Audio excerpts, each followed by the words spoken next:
Initiative, or ATI, the Secretary and the Chief announced over a month ago. I believe I speak for most of the members of this committee when I say that we share your goal of developing a more modern, agile, and well-equipped Army. And the broad structure of the ATI sounds encouraging.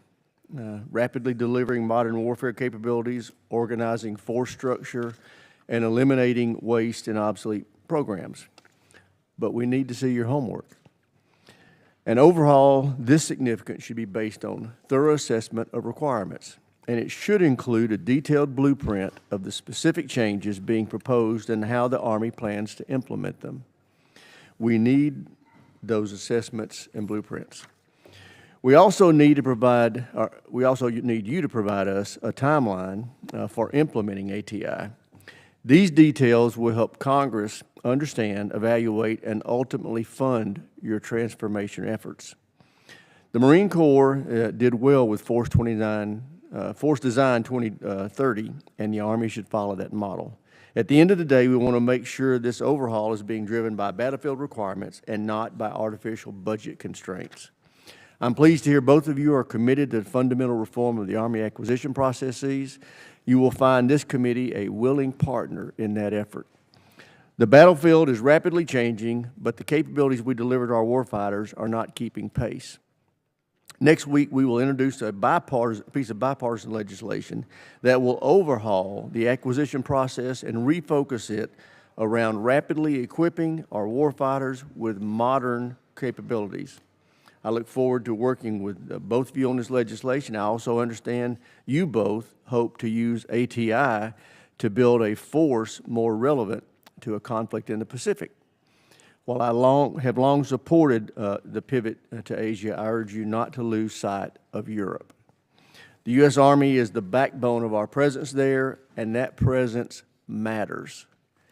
Thanks to President Trump's leadership, our NATO allies are finally investing more in their own defense, but Europe's rearmament won't happen overnight. Withdrawing U.S. brigades too soon would risk inviting further Russian aggression and leave our European NATO allies especially vulnerable. We cannot let that happen. Ultimately, to maintain readiness and achieve peace through strength, we must adequately fund the Army. I look forward to working with you both to build the ready, capable, and lethal fighting force America needs to deter its adversaries. And with that, I yield to my friend and colleague, the ranking member, Mr. Smith. Thank you, Mr. Chairman. Thanks to our witnesses for being here today and for your service. And I substantially agree with pretty much everything the Chairman just said. You know, obviously, Army transformation is the headline. And right off the bat, I've spoken with both of you about this, but I want to applaud both of you publicly for diving into that very difficult subject. It needs to be done. Now, the Chairman's right. The details need to be worked out. But there is no question that the nature of warfare is changing dramatically. How do we adjust our force to meet those challenges? Certainly, we've seen, what happened with Ukraine in Russia just in the last several days, has gotten our attention about the vulnerabilities of existing systems and the capabilities of drones and new systems. How does that inform the way we want to build our national defense structure? So your efforts in that are broadly supported by this committee. Devil's in the details, but you're headed in the right direction, and we look forward to working with you to make some of those changes. And I agree with the Chairman on the budget. Budget is a major problem, I think, in two respects. One, it is not consistently given. This is the latest in my memory that a budget has ever come before Congress.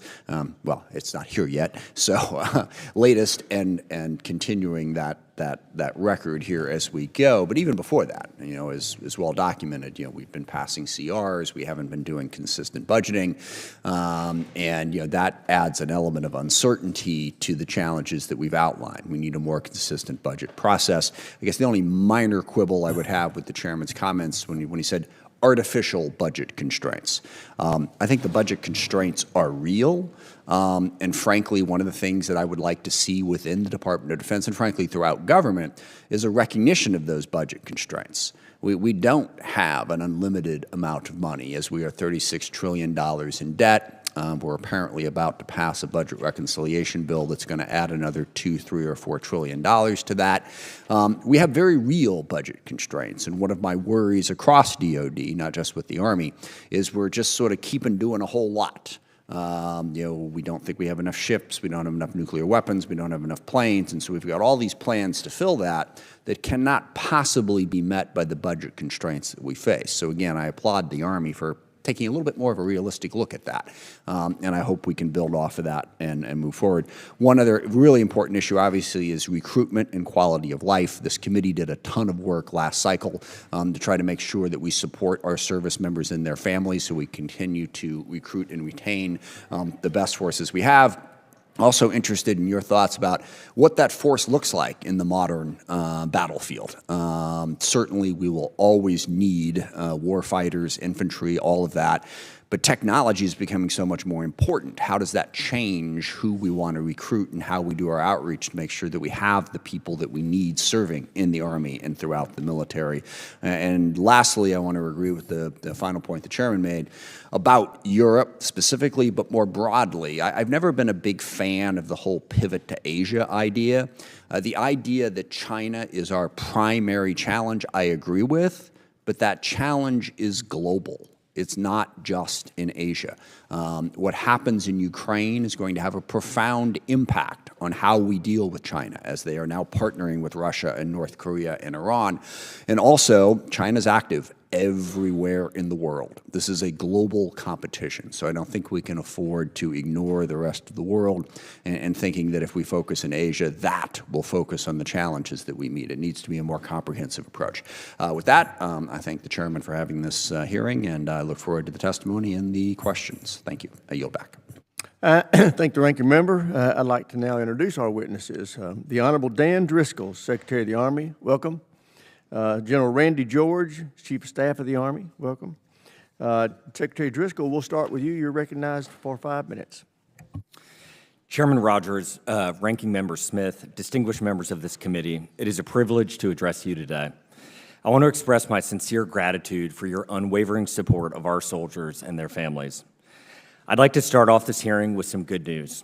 Yesterday, the United States Army met its fiscal year 2025 recruiting goal 4 months early, welcoming more than 61,000 new recruits. These men and women are stepping up during a time of global uncertainty and complex threats. And those threats are real. When I went through my confirmation hearings, I pledged to be the soldier's Secretary of the Army. That commitment has guided every single step of our approach so far. The Army Transformation Initiative has been conceived with the soldier in mind, and your partnership is absolutely critical as General George and I begin implementing this transformation, which is now more urgent than ever. This week, we witnessed a stark illustration of modern warfare in Ukraine and Russia. Reports indicate a coordinated strike against Russia's strategic bomber force using a swarm of over 100 inexpensive drones. At a cost of a mere tens of thousands of dollars, Ukraine inflicted billions in damage, potentially setting back Russia's bomber capabilities for years. The world saw in near real time how readily available technology can disrupt established power dynamics. And drones are but one example of a broader shift. The Army needs to keep pace. In my first 3 months as Secretary, General George and I have been immersed in understanding why the Army has been slow to innovate. Our soldiers are not the problem. I've met with them in the Middle East, Europe, along our southern border, and at installations across the United States. Their strength, dedication, and unwavering commitment to this nation are inspiring. We ask a great deal of them, and they consistently deliver. Nor is the ingenuity of American industry at fault. Our tech sector continues to thrive, driven by innovation, entrepreneurship, and a willingness to embrace risk. So, where does the problem lie? As Secretary, I have found that the Army has become calcified, having suffered from years of inefficiency, slow-moving processes, and wasteful spending. Program lobbyists and bureaucrats have overtaken the Army's ability to prioritize soldiers and warfighting. We must all work together to ensure the Army is ready to fight and win. The Army Transformation Initiative will make us into an Army that is lean, agile, and relentlessly focused on empowering its soldiers. An Army that embraces innovation, collaborates effectively with the private sector, and prioritizes warfighting readiness above all else. To achieve this vision, we must streamline our acquisitions process, reclaim our right to repair, and cultivate a culture that rewards innovation and calculated risk-taking. We must also empower those closest to the fight to actually make the decisions. The Army Transformation Initiative is our first step to achieve this vision. But this transformation hinges on your support. We are asking this committee to empower us to make these changes while providing your constitutionally mandated oversight. We are asking for the flexibility to make decisions that keep pace with the rapid advancements in technology and the evolving nature of warfare. We are asking for this committee to work with us to maximize the value of every dollar appropriated to best support our soldiers. I ask this because it is my duty, both as Secretary of the Army and as an American citizen, to ensure that every dollar the Army receives contributes to defending this great nation of ours. I know we are all committed to our soldiers, to their success, and to providing them with the overwhelming advantage they deserve. Thank you, and I welcome your questions. Thank you. General George, you're recognized. Chairman Rogers, Ranking Member Smith, distinguished members of the committee, thanks for the opportunity to be here with you today. I want to start off by saying just how proud I am of our Army. I'm proud of our troops in the Indo-Pacific, on the southern border, in the Middle East, in Europe, and of everything our Army has done over the past year to respond to wildfires, floods, and even a bridge collapse. We have formations all around the world conducting missions and exercises and innovating with our partners and allies. When not deployed, our units are conducting tough, realistic training at their home stations and our combat training centers. Our Army is a professional team that remains focused on its warfighting mission, and young Americans want to be a part of it. And this is evidenced by our strong recruiting numbers this year. And as the Secretary mentioned, we have already met our recruiting mission for the year, and we still have our most productive months ahead of us. And while I'm proud of our Army, I also know we have work to do. We know the world is changing. Commercial technology is rapidly evolving, especially AI and autonomous systems, and this is impacting the character of war. We understand that we must transform to stay ahead of our adversaries, and we need to get better by 2026 and 2027, not by 2030. Over the last year, using existing FY24 funding, some of our units transformed in contact, which means they experimented with changing how we train, fight, man, and equip while they were deployed or in training environments. This was a great proof of concept. It confirmed that our formations are capable of rapidly improving their lethality. One transformation in contact brigade in Europe was 300% more effective in lethal targeting in training. Transformation in contact taught us some valuable lessons about what our Army should be buying and how we should be buying it, and we're just getting started. We're going to make the changes we can at our level so that we can continue to dominate the modern battlefield. For instance, we will cancel programs that are obsolete or not what our warfighters need. Develop and adapt war-winning capabilities by modular open architecture designs that can be iteratively updated. Cut and consolidate headquarters. For instance, we're going to reduce geostructure, cut 1,000 positions from the headquarters Department of the Army staff, and add modern business systems that we know will make us more effective. And finally, we will power down authorities and funding so that commanders in our fighting formations have what they need to make their teams and their communities successful. What I've learned from being in this seat is that it is our job as leaders to do what we can with the budget that we have. I've been talking about the need for agile funding for UAS, counter-UAS, and EW, and we need more flexibility in those areas. Technology is changing too rapidly. We've got to be able to buy capabilities rather than specific programs so that we can always get our warfighters the best available tech and equipment for the fight. This is where we could use your help. We are quickly approaching our Army's 250th birthday. This will defend has been our motto for 250 years, and I'm looking forward to celebrating our long legacy of duty. More importantly, our soldiers are ready today to defend our country, and we will do our part to ensure they have what they need to be successful in that enduring mission. We appreciate all of your support, and we're looking forward to your questions. Thank you both. I recognize myself for the first set of questions. As I mentioned in my statement, the committee is willing to work with you on ATI, but we need to see your math. When can we expect the full details of exactly what you're proposing? The way that we envision ATI and how we have described it throughout the formations is this will be an iterative process. And so there will be no one date where everything with our first batch of ATI will be completed. We will be hopefully doing what the best companies in America do and learning as we go. The very first batch of cuts that General George has referenced, where we are pushing our soldiers back out to the formations, those are in process.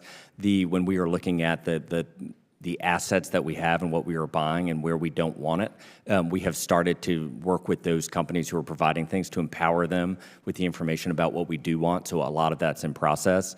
When we're looking at our depots and where we are manufacturing things in our organic industrial base, we have just started that process of putting together the plans for what could be the right solution. But our commitment is that we will share it as soon as we have reasonable drafts with this committee to take your feedback to help make it stronger and better. So will it be reflected in the President's FY26 budget?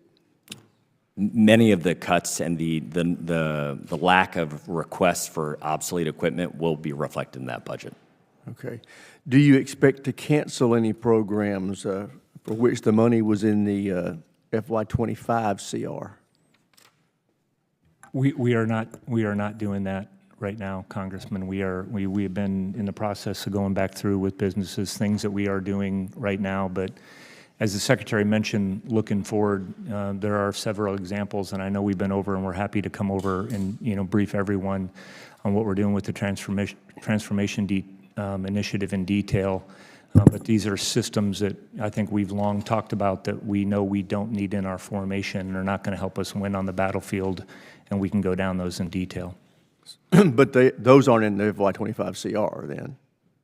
The things that you're thinking about? To my knowledge, Chairman, there's nothing that's in there. I mean, we just had a conversation, everything that we've, I'll give you one example. We don't want to buy Humvees, and we haven't asked to buy Humvees, but that was in our budget.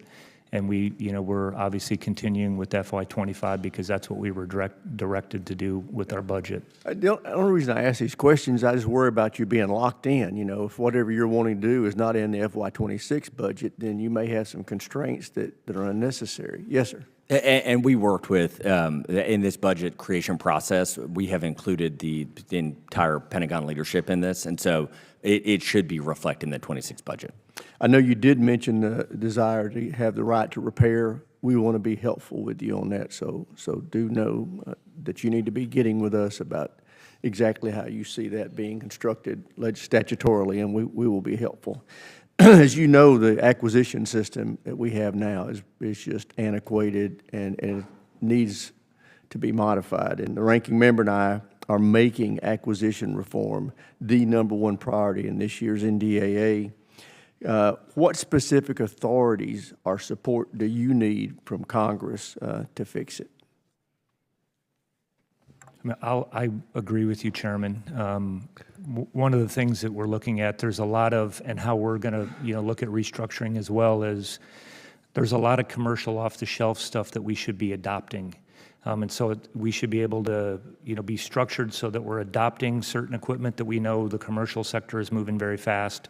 Other stuff we're going to have to modify. We talk about the infantry squad vehicle as one example of that. We just modify that a little, but it's largely a commercial program. And then there's obviously develop. I think where we need the most help is in agile funding. We know that on drones, autonomous systems, EW, and specifically to the incident that in Russia that the Secretary highlighted, counter UAS, we need to be, we need to not buy, one program or record. I think program or record is kind of an old term, and we need agile funding to be able to buy in those as the technology changes, buy them the best available thing that's on the market. Well, I agree, and we need to make those things history, and it's going to be difficult. It's going to require a culture change in the department.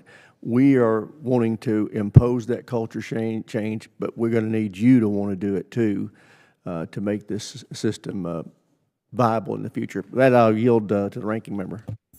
Thank you, Mr. Chairman. I completely agree on the agile funding piece, and within the budget process, it's going to be really important to have close coordination between whatever it is the president's budget winds up being, and then how Congress deals with that to reflect those priorities and try to give you that agile funding.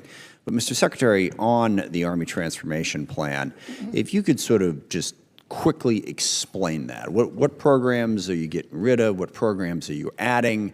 I mean, we can all sort of get the idea that drones are a problem, survivability is a problem, but how does that translate into what we are going to put money into and what we're not going to put money into going forward? I'm happy to answer it. And so basically, Army Transformation Initiative does 4 things. There are 4 buckets of actions, and then I'll circle back to the buckets to answer your specific question. The first bucket of actions is the United States Army, as General George has mentioned, has not wanted to buy a number of programs and products for the last couple of decades in some instances, right. and they keep getting them. And so it was basically working with the Pentagon leadership under Secretary of Defense Hegseth and President Trump to say, hey, let's do what's right for soldiers. We don't need to buy these. Assets and resources are limited. Let's stop. Can you give us a couple of examples? Humvee, obviously, Humvee is one, JLTV is one. The Booker tank is an example of kind of a sunk cost fallacy in action. We wanted to design a light tank. Great. We ended up with something that was a medium. No one really liked it. The manufacturer wasn't particularly happy with it. We weren't happy with it.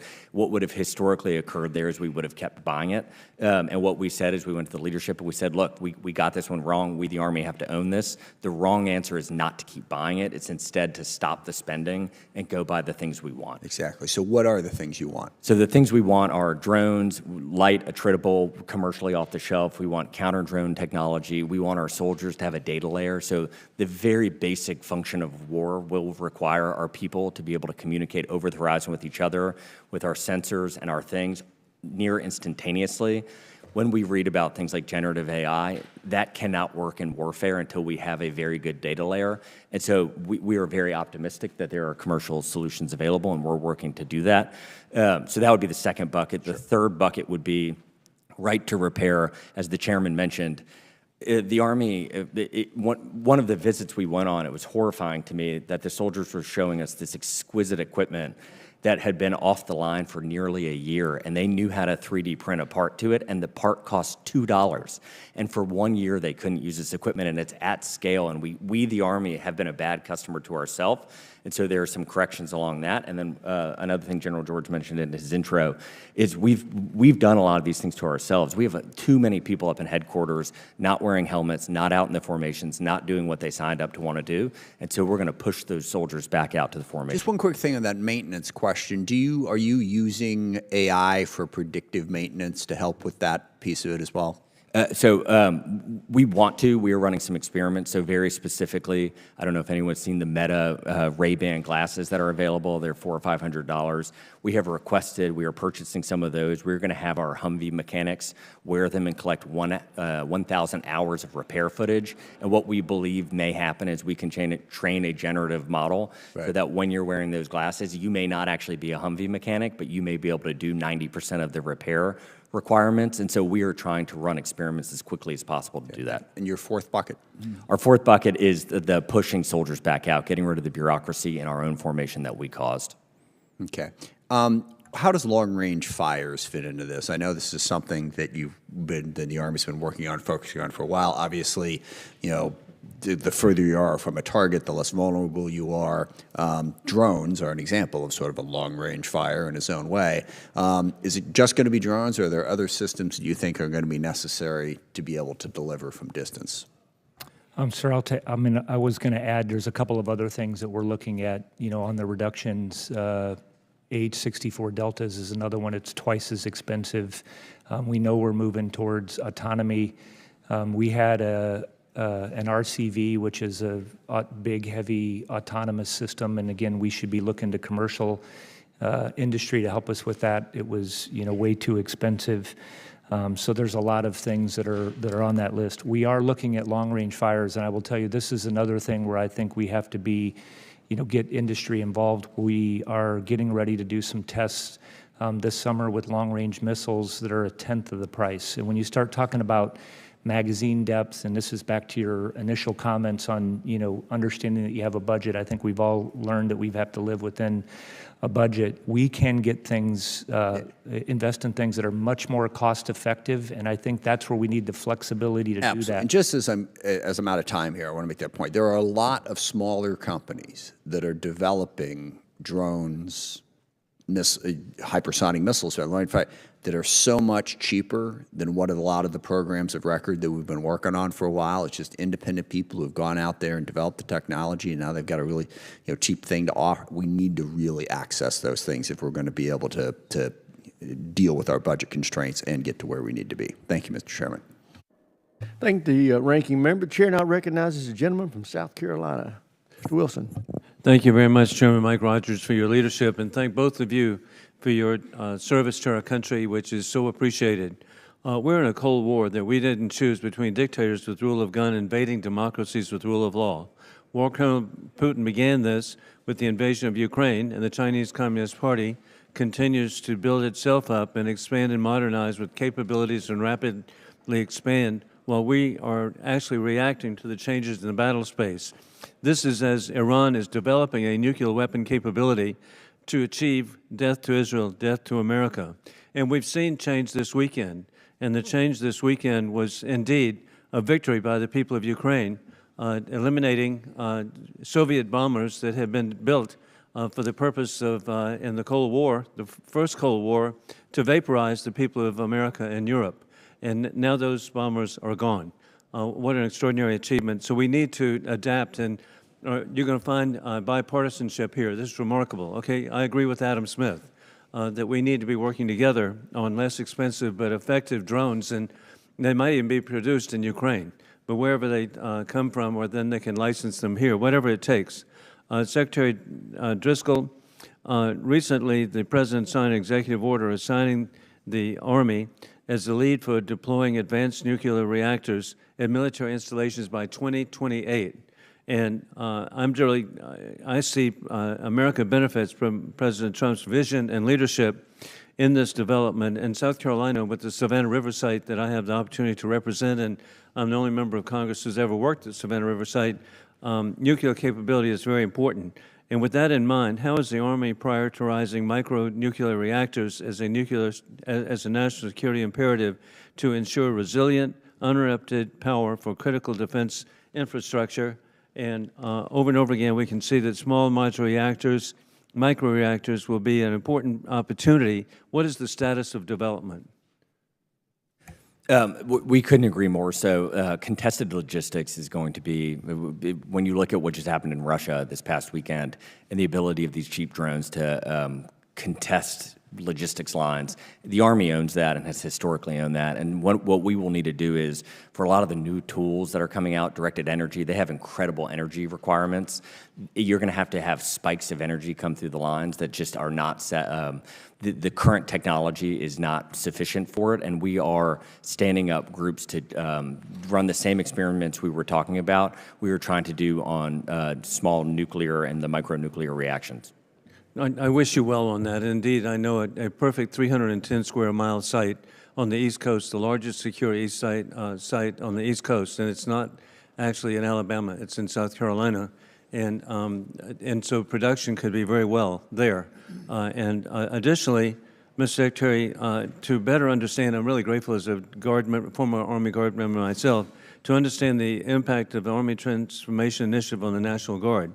In particular, the Army National Guard has 4 AH-64 Apache battalions, including the 151st Aviation Regiment in South Carolina. What do you see as occurring and about the eliminating of such squadrons? What about the divestment of the AH-64Ds and the elimination of the squadron? And maybe the general should be answering. Yeah, I was going to jump in on that one, Congressman. Thank you. So I mentioned, previously when Ranking Member Smith asked the question, we are getting rid of the H-64 Deltas, expensive. What we're going to do is and we're getting rid of those battalions as well, divesting of those battalions inside the active component.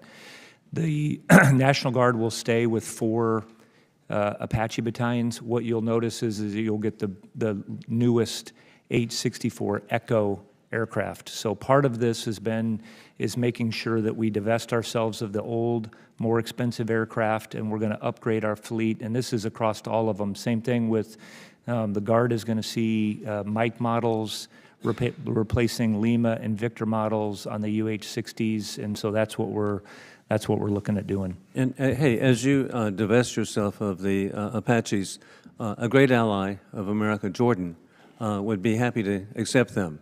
And this would actually back up another remarkable achievement, and that is the removal of the dictator Bashar al-Assad in Syria to be replaced by a government that's working in every way to have a relationship with Israel, possibly the Abraham Accords, to provide stability. And one way to do that is for Jordan to be even more enhanced. I yield back. I appreciate the gentleman from South Carolina raising the issue of nuclear power production. You may recall that last week, President Trump and Secretary Higseth talked about not only President Trump's initiative to get more nuclear energy production in the United States, but particularly Secretary Higseth to do some reforms in the Defense Department to help deal with our need to get off the grid. I have asked Representative Harrigan to lead the language in this year's NDA to put some pilot programs where we use SMRs on some of our bases and depots as a proof of concept. I would ask you to work with him on fashioning that legislation to make it as broad as possible, because we really would like to see this concept proved. I know it's something the Department of Energy embraces as well.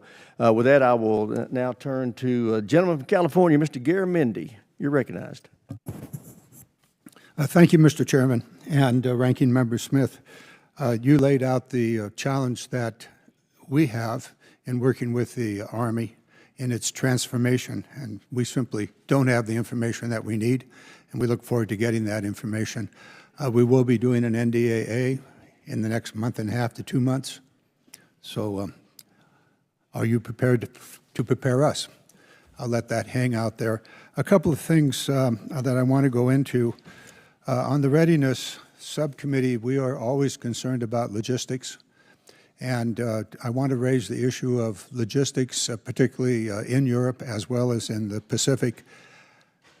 How does your Army Transformation Initiative deal with the sustainment of material supplies in the Indo-Pacific? Specifically, the APSs. Are they going to continue? What is the plan? If you don't have it, then we must continue to find out what is going to be. I think from a high level, absolutely, ATI, the intent of it in the bucket two of what we need to buy, we know that we have got to spread out our pre-positioned stocks. So it is no longer going to be sufficient to have big warehouses with a lot of American equipment sitting as a target. Those will be incredibly targetable by the enemy. And what we need to do is continue to invest in and explore drone technology that can do a lot of these micro movements for us and spread out our stocks. And so I think as it specifically relates to the APS, we are trying to think about different ways to have our equipment pre-positioned around the globe and the tools that we can create with micro movements to get them into the hands of soldiers. I would assume that micro movement, if it happens to be in the Pacific, would require the Army's vessels, maritime vessels, which seem to be continually declining in their availability. So would that be a piece of it, or are you going to give up those ships? We are looking at that, Congressman. I mean, to your previous question, I wanted to go back. There's a lot of things. One is autonomy is going to do a lot of things. There's autonomous systems right now that are unloading vessels and moving very large things, and I think we should look at that. Some of the most dangerous things that I did in Iraq and Afghanistan were resupply operations, and so whatever we can do to make sure that we are reducing that. We are looking at hybrid electric. When we're out just seeing the ISV, and we had an ISV heavy that actually could, that GM Defense makes, it could actually power our TOCs for 5 or 6 days. And so then you're not, bringing fuel forward. That will work anywhere in the world. It certainly will work in the Pacific. And I do think we were down in Austin, and I think some others in here saw there are systems right now that are being built, autonomous systems, that are going to be much less expensive, that can still deliver wherever you're at in the world, in the maritime environment, land or air, and I think that that's where we need to be investing again. Again, that takes agile funding to make sure that we don't lock ourselves into a program and continue to buy things that maybe we won't need in a couple years. Speaking of agile funding, one of the things that the Army brought to our attention in the last 3 years was the support necessary to upgrade the barracks here within the United States and in other places, Europe as well as the Pacific. I note that about $1 billion of that money that we put together for upgrading the barracks has been agilely funded away from the barracks to be used on the border. So what about the barracks? Have you forgotten about them, or are they not important anymore?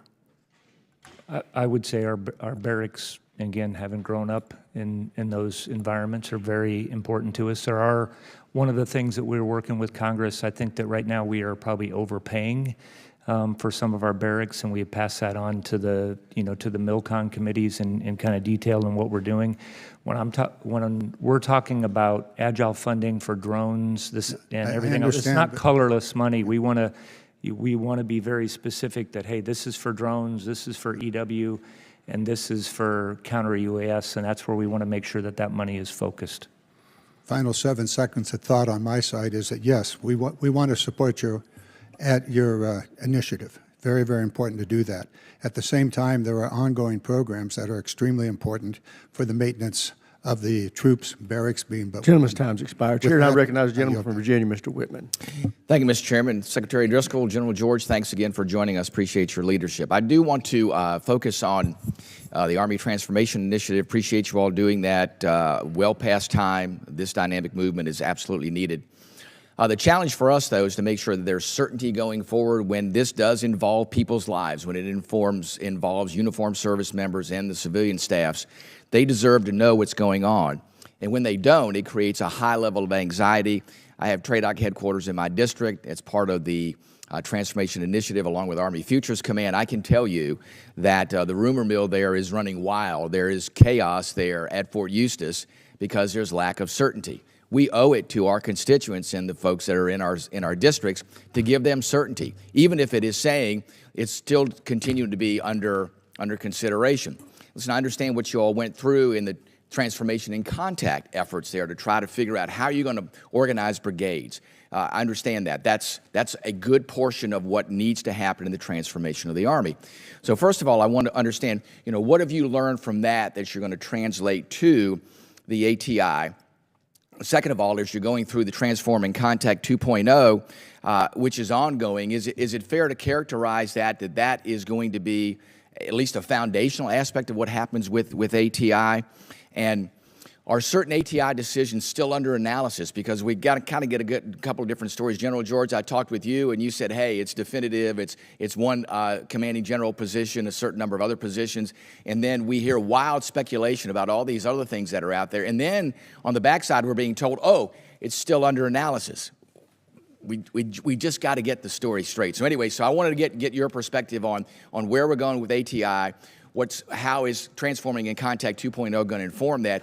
What are we doing as far as creating some certainty as to what this is going to be or what it's going to look like? I would rather, hold it back and say we're still analyzing it than putting stuff out there and saying this is what it's going to be about. So Transformation and Contact, I think at its highest level, is taking a practice that a lot of companies in America have done that has made us an amazing nation, but particularly companies, let's say, that are venture-backed. It is part of their model. And it's this idea of doing a minimum viable product, getting into the hand of your customer as quickly as humanly possible at a very small scale, and then learning from them. And so what Transformation and Contact has done for us is it gave us lessons from the actual soldiers using the equipment that we thought might work. Some of it did, some of it didn't. We learned lessons when we sent equipment up to Alaska and it's negative 45 degrees, that equipment just didn't work. We wouldn't have known that without getting it into the hands of soldiers. And so almost all of Army Transformation Initiative has been informed by what soldiers have told us, and we expect that iterative cycle to continue, ideally long past our time in these roles, because what had happened historically, to contrast with that, was long procurement documents were created with hundreds and hundreds of requirements that then by the time the document was signed, it was already outdated technology, and then by the time it was actually fielded, it was even worse. And just what we're seeing on the battlefield, that will no longer work. And then just to your question of ATI, we hope, has many iterations. Within the buckets that I described earlier to your colleague. Many and most of those, we have gotten buy-in from Secretary of Defense Hegseth and the President's team to execute on those, no longer purchasing obsolete equipment, buying the new things that we need, to the merging of a lot of the things that we're going to have and pushing people out from headquarters back to the formations. That planning, we have given the order to start to make the plans. It is currently ongoing. And the moment we have it clear enough to share, we intend to. Yeah, I just think it's critically important to communicate that in a way. I don't have any issue with making the transformation that's necessary, but these are people's lives, these are people's families, so don't forget that these are people's lives that are impacted by this. Both the civilian force and the uniformed services force, they are incredible individuals that want to, to do everything they can for the nation, but, putting them through this period of uncertainty is not really fair to them. So, General George, I didn't know if you have anything that you want to comment on. I just was going to add, Congressman, we always talk about lessons. If they're, really learned, you change how you train and operate, you change how you're organized, you change how you buy things. We've talked a lot about how we buy things. How we're organized is something that we have learned. You mentioned our mobile brigade combat teams. What we also noticed all the way up is that we had redundancy in what we were doing and how we were bringing things to the warfighter. That was a problem with the Army Futures Command and TRADOC, and challenge in how we're training our people moving forward. How quickly can you train FPV drone operators? What do you need? The other thing that we're looking at is our business systems. We are collapsing business systems from probably by 50%, and we are going to be much more effective. Gentleman's time's expired, Chair, and I recognize the gentleman from Massachusetts, Mr. Moulton. Mr. Chairman, thank you very much. Secretary Driscoll, thank you for being here. You have a bipartisan reputation for competence and lack of criminality, which is remarkably rare in this administration, so I hope you survive, and I thank you for your service. General George, thank you for your continued service as well. I want to associate myself with the Chairman's opening comments, namely our bipartisan support for modernization and for using the Marine Corps' Force Design 2030 as a model. Now, General George, you and I last year had an extended conversation in the SCIF where you argued that the Army didn't need to fundamentally change in response to modern threats. I cited examples of where the Marine Corps has reduced its reliance on tanks, since we've seen $10 million tanks killed by $3,000 drones, and replacing traditional artillery with rockets and missiles. But you argued against this, maintaining that you need everything you have, both at the geostrategic level and the operational level. And now you're saying that you want to make these changes. So what has changed over the last 12 months?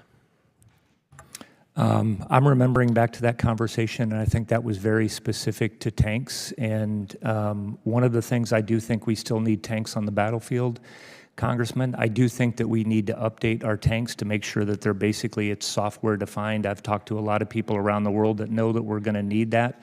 That is not a capability that the Marines can provide, but that is a capability that the Army will likely, need to be able to provide if we're in that kind of situation. So, do you still think you need exactly the same number of tanks that you've always had? If on ATI and what came out in our announcement is we've actually are reducing by 3 ABCTs and actually converting those units. Again, that's in the Guard. To mobile brigade combat teams, and we want to do that very quickly. Same with Stryker brigade combat teams. But I do think we're going to need armored mobile protection. What we're going through, and again, this is, and we're wanting to do this quick. This isn't about 2030. This is doing this rapidly and making sure that we can change our formations. I think since that conversation, we also have been investing in drones, putting them in our formations, investing in autonomous systems that can do breaching. I think we're still going to have to do all of those things. We're seeing all of that on the modern battlefield right now. How does the Army's needs in the Pacific differ from those in Europe? What role will tanks play in the Pacific? Well, I can tell you that I know that the PLA has tanks. I mean, people have tanks around the world. I think we need to be prepared with it. Again, we always talk about that. It's great that the enemy has tanks. I'd like to kill them with our drones. Army is a global army. I think that was brought up here earlier. We need to be ready to go wherever The pacing threat is in the president Pacific, directs. right, General George? Excuse me? The pacing threat is in the Pacific. No argument on the pacing threat. Okay, then let's make sure our forces are designed to aim for the pacing threat and not continue to be calibrated to an old threat in Europe. It's great that the PLA has a lot of stuff that we don't have. I'd love to kill $1 million tanks from the PLA with $1,000 drones from the United States. Fundamentally, why is the Army 5 years behind the Marine Corps in this transformation, Secretary Driscoll? I think one of the first things General George and I did is we went to the West Coast. We went to JBLM, went to Seattle, talked to Microsoft, went to Silicon Valley and hit OpenAI, Google. I'm just asking, why are you so far behind the Marine Corps? So what we saw on that visit was, I think that the United States Army had it had a lot of bureaucracy that had gotten in the way of doing the right thing. And I think what we have tried to do is take the best practices from the Marine Corps' transition and try to implement those as quickly as possible. I appreciate that. General George, on to the birthday parade where you're going to have 24 main battle tanks and 48 armored vehicles rolling down Pennsylvania Avenue as if it were North Korea, Russia, or China.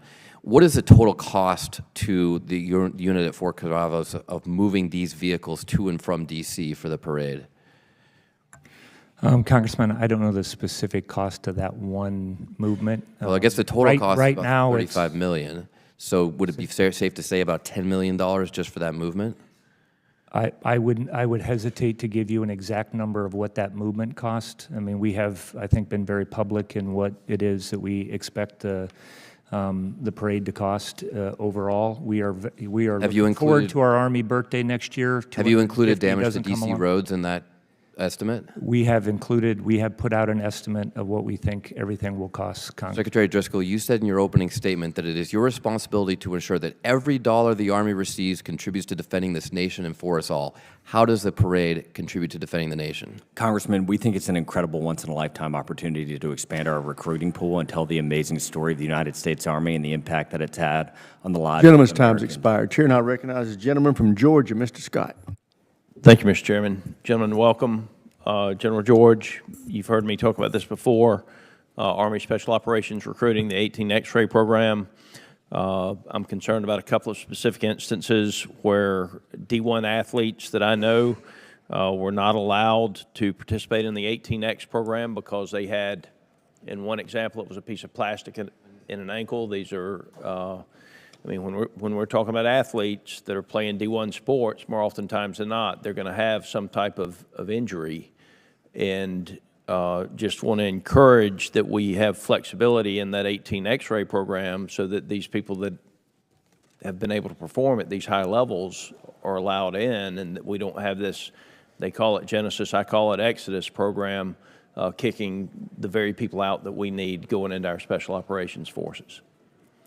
Just one comment. I think yesterday, Congressman, we got an update on recruiting, and again, we can look at this on our dashboard. I think we're over 99% for 18 X-ray for this year. So again, and we expect to get, it's a very important population for us. It's one of the 16 that the Secretary and I track in detail, so every time we get a recruiting update. I wouldn't argue, one of the conversations we also just had was how are we, we can look back into people's past much further. To your comment on making sure that, people that have been athletes, we have the waiver process and we got that, so we are definitely looking at that. And Congressman, I would just say, what we've tried to do is, and this is back to the N10 Booker remark, we are trying to hold a mirror up, and when we are inadequate, we want to say it and we want to fix it. Our Genesis program is inadequate, our waiver program is inadequate, and we are trying to fix it. And of all of the comments that you've made, it was refreshing to hear somebody say, hey, Army made a mistake in buying this system and we don't need it and we're going to cancel it.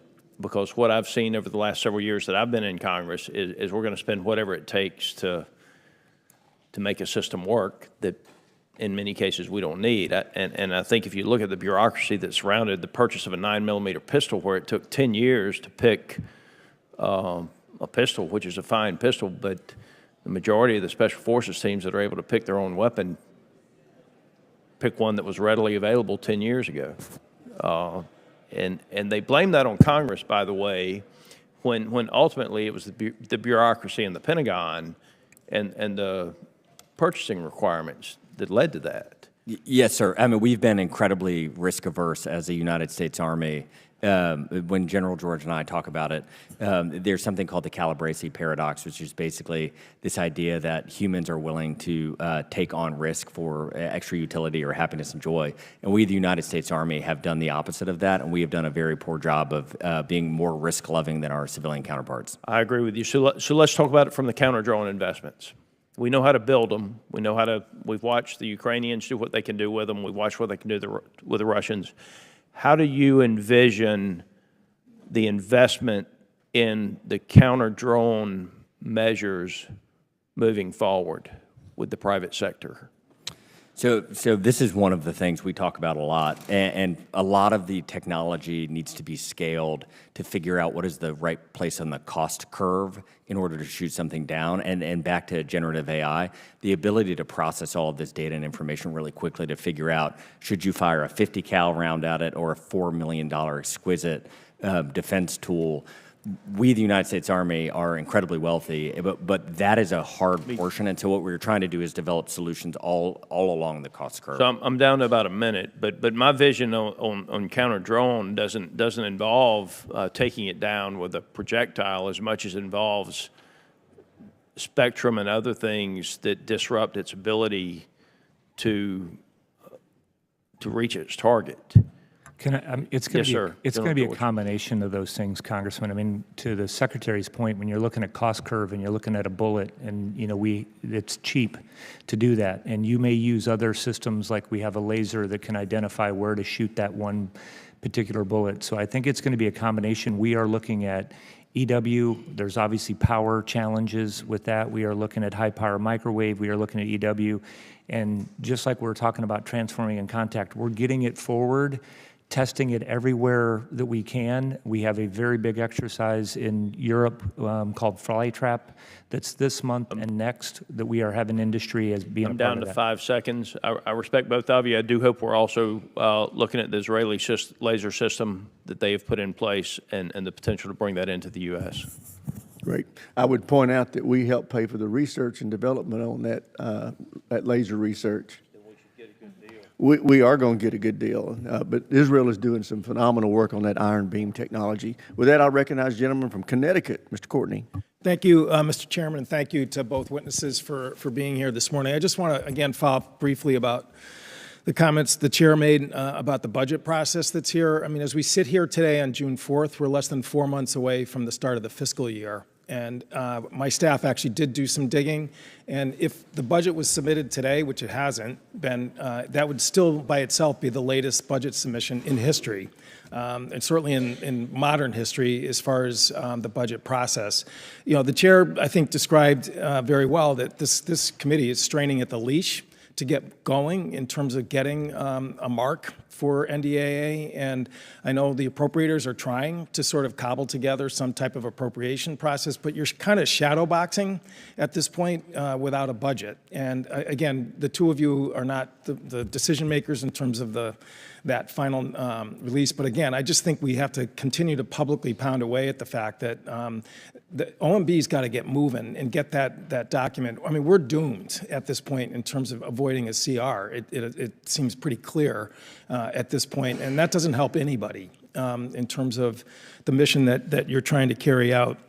Again, I just really, Mr. Driscoll, I have just a quick question regarding the FLRAA program, which again went through an excruciating process, and the decision's been made, and it's time to obviously move out in terms of that helicopter program. Again, the optimistic estimates are 2028 for delivery. I think some of the more other guarded predictions are 2030. In the meantime, I mean, Blackhawks are still, carrying out their mission. There was, in last year's budget, requests for about 24, I believe, units in that program. And again, I think that at the time FLRAA was awarded, it was pretty clear it was going to be a mix of the two in terms of that. And I just wanted to get your thoughts in terms of where you see that sort of formula today. Yeah, so great question, Congressman. So FLRAA is an incredible example, I think, of the Army getting in its own way. The first demo or prototype or exhibitor was flown in 2018. Everybody loved it. And we're sitting here in 2025 without one. There's no other way to describe that than a failure. I think from where we sit today, what General George and I have said to the FLRAA manufacturers is this is an incredible opportunity to show America's might, America's strength, our ability to build things quickly. We need this asset, and we need it now. And so we did a call last week with the CEOs of the vast majority of the subcomponents. And what we are trying to do is set a stretch goal to have the first one roll off the line in 1 year. I don't know that we will hit it, but we are going to do our darndest to try to show that we can do things quickly as a nation again. I think to your question on Blackhawks, nearly everything we are talking about in ATI and with our purchasing goals is we believe that we are over-indexed on exquisite, slower pieces of equipment, and what we have to do is design things that will pull us more towards some balance. That balance will have autonomy, so FLRAA could be flown autonomously. Blackhawks today cannot. We don't know what the right mix is, but we do know that we are just over-indexed on these other things. And so I think the work of this committee and us will be to have productive and tension-filled conversations about where that right balance is going forward. Thank you. I yield back. Gentleman lead yields back. Chair, and I recognize General Lead from New York, Ms. Stefanik. Thank you, Mr. Chairman. Thank you, gentlemen, for being here today. Secretary Driscoll, thank you for your service to our country, particularly your service in my district at Fort Drum.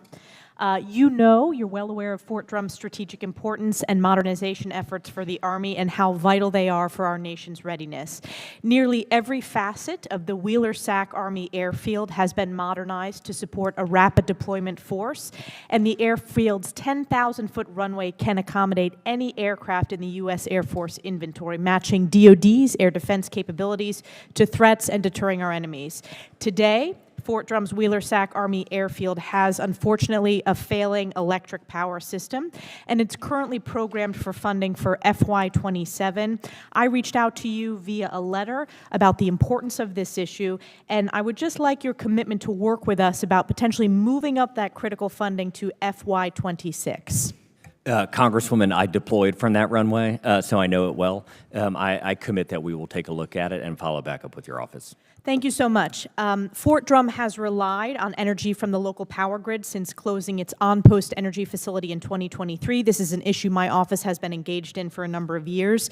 The Army Corps of Engineers determined that a small modular reactor would be an optimal option to supply Fort Drum's energy needs. This is an issue that I worked with my colleague, Congresswoman Tenney, who shares Jefferson County with me in terms of representation. I would just like your commitment today to work with our offices to ensure Fort Drum returns to energy independence and security, including the potential deployment of this small modular reactor to the installation as soon as possible. Same answer, Congresswoman. I commit we'll look at it and follow up quickly. And then lastly, in a previous NDAA, my office worked to secure a provision that required DoD to review their ability to conduct electronic warfare training and leverage this defense ecosystem in upstate New York that we have helped develop between Fort Drum and the Air Force Research Lab in Rome, New York, which I also represent. This has been an ideal environment, and it led to the Army's decision to choose Fort Drum to host the second multi-domain task force in 2025, and the PEO, IEW, and S's incredible work to partner with AFRL's Future Flag series of limited experimentation, which we strongly supported and has led to great tactical outcomes. Can you speak to the importance of placing as much of the second multi-domain task force at Fort Drum as possible to leverage this unique experimentation that will be continued between Rome and all the great work we're doing there? Either? I'll jump in on that one, Congresswoman. First, I think you know we did the big exercise last November. Yes. Up there. So I'm really proud of what 10th Mountain has been one of our most deployed units anywhere in the Army, and they're doing a phenomenal job right now. General Nauman down on the border. I think what we're looking at is that every installation is going to have to do what we started to do. That you have helped with up at Drum. We're going to have to be able to train EW. We're going to have to be able to train drones and working through that.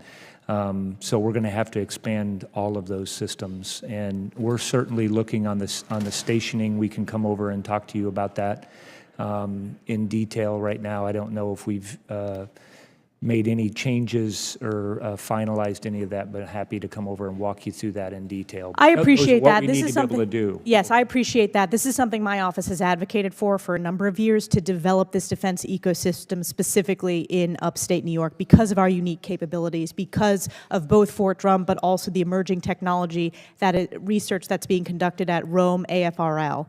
I also want to invite you, Secretary Driscoll, to come back to Fort Drum.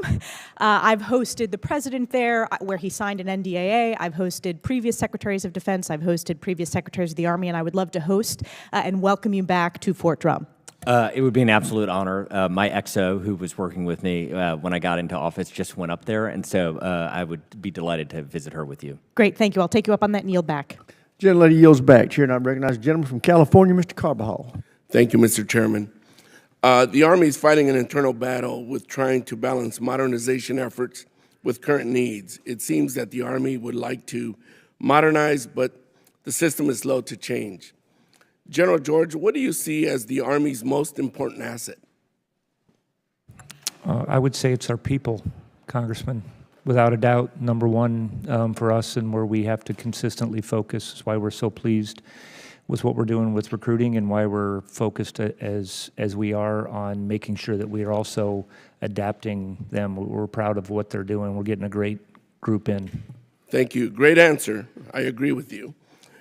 In your testimony, you mentioned that you are investing in installations, including prioritizing barracks.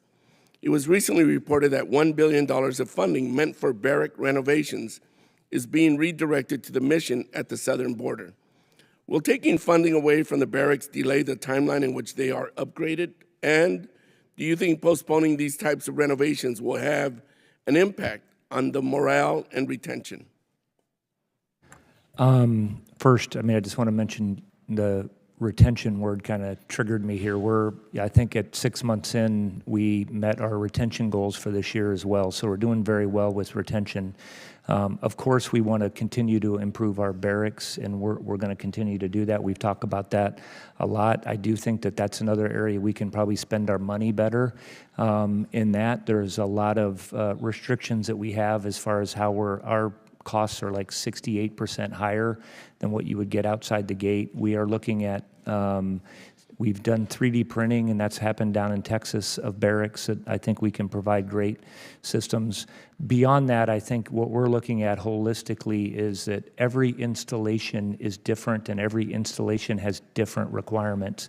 When I was up at Lewis, very different than it is at Bragg, and so that's where we're trying to be very. General, I appreciate the extensive response, but will redirecting $1 billion impact the ability to do the renovations at the barracks? Well, it's just a yes or no answer. Obviously, redirecting has an impact. You have to make choices, Congressman. So the answer is yes. If we took $1 billion out of barracks, we would be able to fix less barracks. Thank you. That's what I was looking for. And Congressman, this is an issue that It's okay. I'll get to you. I got the answer I was looking for. Sorry. Secretary Driscoll, I assume you are aware of a parade coming up celebrating the birthday, which coincides with another interesting birthday. The estimated cost of this is $45 million. It is interesting. It is an interesting time to spend $45 million on a parade when all the services are subject to an 8% budget cut. If Congress wrote the Army a $45 million blank check, do you think you could find a better way to spend that money than a parade? And could $45 million deliver any quality of life improvements or capabilities that the warfighters need? Congressman, very sincerely, I think we as the United States have an amazing opportunity to tell a story of an institution that is older than our country itself. It is an institution. I understand. And I believe very specifically that telling that story will directly lead to a recruiting boom that will fill up our pipeline for the coming years. And I believe when our marketing budget we would spend to recruit those soldiers, I think our team believes that the investment of these dollars to tell that story will directly lead to a good, measurable, quantitative outcome for the Army. So you're looking at this as a recruitment tool, Yes, Congressman. and you think it's better spent there than supporting the quality of life for warfighters? Congressman, I think we have to spend on both, as General George said. I mean, we run our budget. We have to make these hard decisions all the time. I think it would be a massive tragedy to let this moment pass where we can tell this story and inculcate an entire generation of youth into this amazing story that is the United States Army. I find that very interesting, but thank you. The Army is touting a total change to the force via deliberate information, transformation, and acquisition reform. General George, are these efforts actually coming to fruition, and can they be scaled to the level that you are expecting without interruptions to the service members? Actually, all the feedback that I get, Congressman, everywhere we go is that we need to do this faster, that we need to transform faster. I mean, the challenge is, kind of the question back is, can we do this back up here? We do need to stop buying obsolete equipment. We're going to need to make the changes that we... Gentleman's time's expired. Chair now recognizes the gentleman from Tennessee, Dr. Desjardins. Thank you, Chairman, and thank you both for being here today. Going to deviate from my original questions just to touch on drones, considering what happened in Ukraine. I was just recently at Oak Ridge Y-12 this past week and looking at the facility there and all the other facilities around the country that are critical to protect. Has the Army stepped up its posture any in response to the threat from drones? I know domestically we have domestic terrorism acts. We know abroad we get attacked at our bases in the Middle East. What is the rules of engagement on the military bases and high-risk sites such as our nuclear production sites?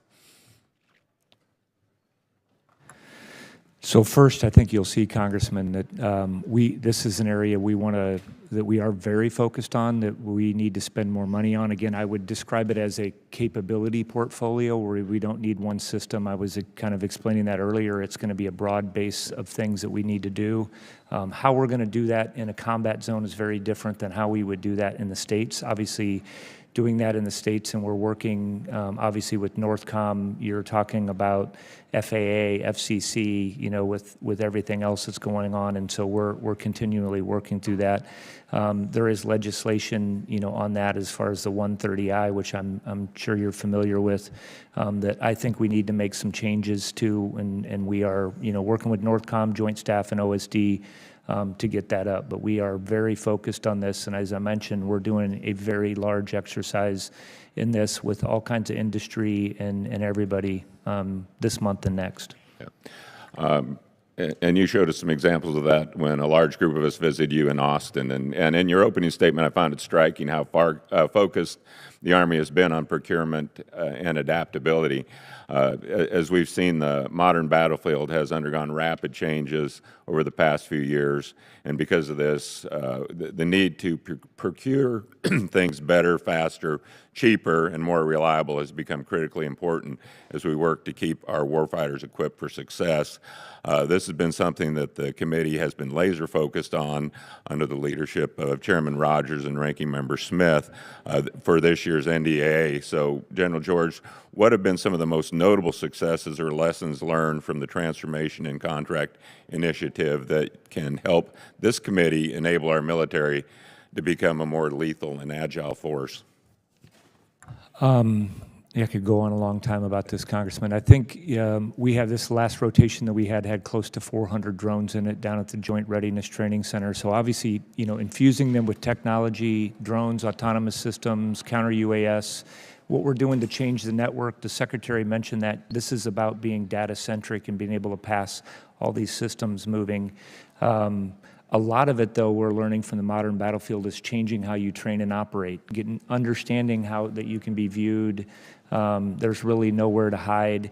And all of what we are doing right now is changing our organizational construct as well, because we're going to have to be more dispersed, more mobile, and we're working through all of those. And we've made a lot of those changes. We just now need to scale those changes across the Army, and that's what ATI will help us do. And Congressman, I think the way General George and I talk about this is this paradigm shift between software and hardware. We have created hardware that has required software to function. We need our new hardware systems to basically be software-led and just the software manifesting in the world as this hardware, because if we can't update these systems in near real time, the enemy is going to be able to disable them, and we're taking that into account in every decision we're making. And if you can, both of you, in 1 minute, we've been working with the Army and in the past, General Thurgood, to address the persistent manning shortfall across our Patriot battalions. While there's been progress, there's still major challenges that remain as we start to stand up Golden Dome and try to figure out what that looks like. How is that going? What are you doing to manage that and get us in a better position? 30 seconds. So we're doing really well on ADA folks that are coming into our formation. So we're pleased with that, and we're going to continue to keep the gas, or keep the foot on the pedal on that. The other thing is the technology is looking at how we can use technology to reduce the manning inside these formations, and we put some new equipment out, and we're happy to come over and talk to you about that as well. Okay, I'd love to have an update. Thank you both. Yield. The gentleman yields. Ms. Houlihan is recognized for 5 minutes. Thank you, Mr. Chair, and thank you. It's nice to see you again, General, and I really look forward to getting to know you a little bit better and appreciate the idea that you have brought with you a spirit of bipartisanship. That's something that's really important here. And speaking of bipartisanship, I have a couple of questions that I hope you might be able to help me with.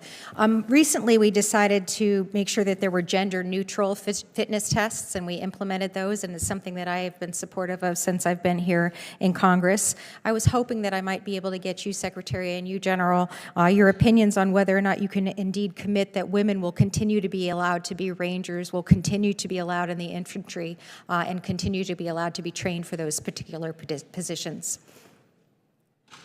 Congresswoman, I'll hand it to General George just so he can confirm what I'm about to say, which is my 7-year-old daughter, Lila, she wants to join the Army since I've been here, and I hope that she gets to try out, and if she can maintain the excellent standard to join those types of units, and she wants to, I hope she has the opportunity to. I have not been part of, and I don't believe General George has, a single conversation that has made me believe that a man or a woman that can meet those standards of excellence, that they wouldn't have those opportunities. General? And I don't know if you've heard, I agree, we've not had any discussion about this. There's probably a podcast that I can share with you where a lot of our soldiers, female soldiers, were out there talking about the changes in this, and that was a lot of the feedback that I got inside this as well. So they're very happy with the standards and where they're going, and they're doing very well in our units. And I would also tell you is that we've also recruited more female soldiers into the Army over this last year as well. So effectively, you are both committing that women will continue to be allowed to be trained in those particular positions. As far as I know, Congresswoman, we have not had any conversation. And there is actually a reason I'm asking, because there are conversations above you that this indeed will end up being at threat. And I really want to make sure that I hold you to that commitment, because if people meet the standards, they meet the standards. My next question has to do with something that Mr. Garamendi touched on. I spent a lot of time, as you know, on quality of life issues bipartisanly with Representative Bacon, and one of those pieces of legislation that we were able to get through was for barracks improvement, to make it possible that we were able to fund and improve the barracks. Mr. Garamendi mentioned, and it is true, that $1 billion for barracks improvement has been moved to the border, which would seem to be counter to the law that we literally just passed. When Mr. Garamendi asked it, both of you seem to not be aware of that particular movement. Would you be able to check into that for me? Because it seems as though that this is really, really important and literally counter against the law. We can follow back up with you, Congresswoman. I just want to echo what General George said earlier. Like, these issues matter deeply to us. General George is currently a soldier. I was. My daughter is named after a current soldier's daughter. They live in Army and military housing. I care deeply about this population, and so we commit to following back. I do as well, having grown up in a military family and served in the military myself. I very much think that where you live really, really matters to your quality of life. And it is not about This is about color of money issues, and it seems to me that there is no way that we should be allowed to move $1 billion worth of money from barracks that we've worked so hard to give you into something like the border. I'm going to move on with what's left of my question. General George, you talked about recruiting, and as Secretary, you did as well, and that you've met the recruiting goals, and I think that's terrific and very much worthy of the applause that I think that you got bipartisanly on this. But would you be able to also confirm that this momentum is also attributable to the past years and the past administration in the future soldier preparatory organization and effort that we've had in streamlining entrance processes, in refining waivers, medical waivers, in recruiting and training stronger recruiters? Will you be able to confirm that this is a long time coming and not something that just happened over the last several months? Congresswoman, I went down and visited the Future Soldier Prep course at Fort Jackson, and it very sincerely, there have been a couple of moments in this job that have just touched my soul. Seeing the soldiers and how that is, the soldiers who go to that have a why wall about basically how they need to overcome their challenges to join the Army. The outcomes for those soldiers has been great, and that has been a spectacular program. That has been conducted over the last couple of years, as well as the medical waivers, as well as getting better recruiters. Am I correct? Correct. Thank you. I have very little time left, so unfortunately I will have to ask this last question for the record, which, General, has to do with the 1,000 layoffs that are in the headquarters, and who are they, and how we're going to be accommodating for that. Thank you. I yield. The gentlelady's time's expired. Major General Kelly is now recognized. Thank you, Mr. Chairman. I want to start with, what is the most important asset that the Army has? It's one word. People. There you go. Soldiers. All right. Esprit de corps, heraldry, all those things, are they an important part of a unit in recruiting and keeping people and retaining? It's crucial, Congressman. Okay, and we do twilight tattoos. The Navy does a thing where they have the Marine Corps and ships on the deck out on the American coast. Is a parade important for esprit de corps? We do a lot of these across the country, I mean, with Golden Knights, so I say yes, all of this, and also there's a lot of I bet we will have a Army birthday celebration next week right here in the Capitol and numerous other places to celebrate our history and heraldry. Is that correct? That's correct, and the planning, Congressman, started years ago. And as an ROTC cadet, they did CALFAX exercises to get us to want to be on tanks or fly helicopters or see artillery fire or see A-10s come in. Those are an important part of recruiting and retention, right? Yes, sir. So this parade kind of matters to recruiting and retention and heraldry and all those things, right? Yes, sir. All right. I want to talk a little bit. We talk about diverting the money, but safe neighborhoods matter too, right? And not housing people who are not here legally in Army barracks, that matters, right? A safe border is incredibly important, Congressman. Absolutely, and not housing people who shouldn't be on Army bases, on Army bases, and putting at risk our warriors, that matters too, right? Everything related to that border, Congressman. So I want to talk a bit of bureaucracy, okay? You got a 3D printer who just built some buildings at Bliss. Do you think urinal flows go to the strength and reliability of a building? Urinal flows. And the answer is no. Okay, we literally slowed down production and did extra testing because we had to test urinal flows. That would apply to every building, not just 3D printed, right? There are a lot of challenges, I think, Congressman, with how we're building buildings compared to outside, and we've been, over on the Hill trying to, explain what those are. I would just suggest when people put false things in there to make requirements longer, that we probably find them another job or no job. When you want to do hurricane strength testing in the desert, I would suggest that's not the best use of our people or our assets. I want to go a little bit, General George, and I'm really concerned about this, and Mr. Secretary.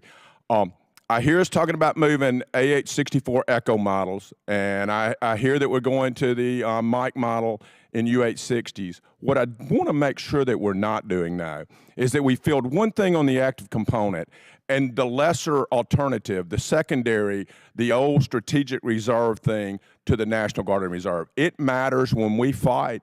We do not have a large enough Army to fight. We have to all fight at one time or be prepared to. Do y'all agree with that? I agree, and I just want to explain if on the details, actually, there are some reductions of the 64 deltas in the active component so that we can also have H-64 Echoes in the Guard in Compo 2. And so that's what the National Guard is going to see from Army Transformation Initiative is the age of their, they'll get much younger, much more capable aircraft out of what we're doing with it. Thank you, General. And I want to go real quick.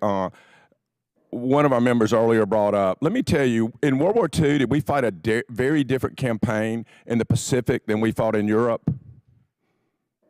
Yes. One was intensively sea warfare and air warfare, some ground forces, but it was primarily sea and air. Is that correct?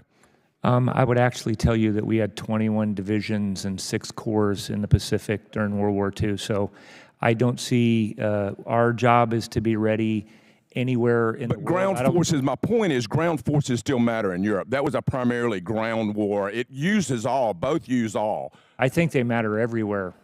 I'm obviously biased, but I think history supports that, and infused with the right technology that we would have with drones and counter-UAS and all those things, I think the Army is critically important. Long-range fires. We can walk and chew gum at the same time. We can be prepared for Europe and the Pacific is kind of my point. The final thing is just I want to make sure you guys continue our commitment. I think one of our most valuable tools is our state partnership programs, and I think we are using it well. I think we can use it better to get more return on investment for the Army and the nation as a whole. With that, I yield back. General, time's expired. Mr. Crow, you're recognized. Thank you, Chairman. Thank you to both of you for coming in. I join with many of my colleagues in sharing some excitement around you thinking big and structurally. This Army Transformation Initiative is the way we need to be thinking. But I also join with my colleagues in saying that congressional engagement is extremely important, and without information, this committee cannot do its work. In addition to this committee, the Army Caucus has not had any engagement with the department. I'm the co-chair of the Army Caucus. We're 6 months into this year. This is a bipartisan caucus. This is a group of members of Congress who, many of whom are Army veterans, many of whom have Army facilities in their district. They volunteer, and there just hasn't been any engagement. We are some of your biggest allies, and we can't do that work unless we engage with you. Both of you are combat veterans like me, and I would like to talk about our shared experience in combat. Secretary Driscoll, you led a platoon in Iraq, and I'm sure you realize while you were doing that engaging with civilian populations was important, correct? Absolutely, Congressman. And just to your Army Caucus, we will remedy that. That's shame on me for not having you. So thank you. I commit to you'll get an invite soon. Appreciate it. And then yes. Thank you. So engaging with the populations, that's essential to the mission because we're almost always operating near civilians, correct? Correct. And we can't accomplish military missions, combat missions, unless we effectively interface with civilian populations, correct? That is generally true. And as part of that, reducing civilian casualties, making sure that civilians are not pulled into or are injured as part of our operations is also mission essential, correct? The Army, we always aspire to minimize and mitigate that risk. It would be mission essential, though, to minimize civilian casualties, right? Yes. General George, would you share that view? I would also come back to, with our shared experiences that, we have to really focus on making sure that every soldier is really good at their kinetic mission. And before I went to Afghanistan as a brigade commander, Iraq as a battalion commander, as a field grade, we were focused on that. Yeah. Part of everything that we do, with what we're doing with targeting is making sure that we are very precise in what we're doing. And I think, history would show we are very precise. I mean, it's combat. Which I agree with, mistakes General. ever I mean, made, the precision is really important, right? Because that actually makes us more combat effective to be precise and to make sure we're hitting what we need to hit and not hitting other things, in addition to losing the support of a civilian population, of which we are oftentimes trying to earn their support by reducing casualties. Is that accurate?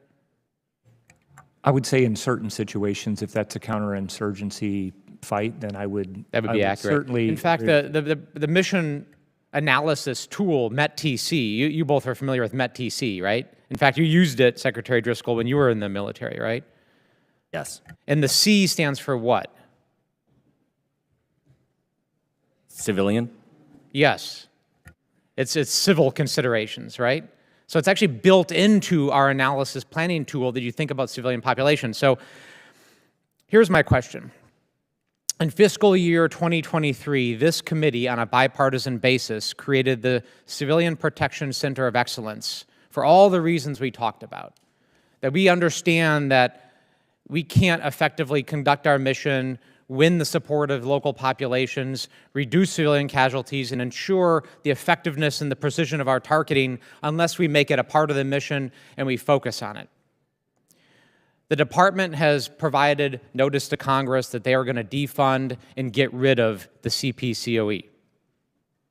So why, on a bipartisan basis, we passed something that will help put our soldiers in a position of being more successful in our mission, more precise in our targeting, that will be better at protecting the civilian populations that we serve in and alongside of. Are you going to wind this down?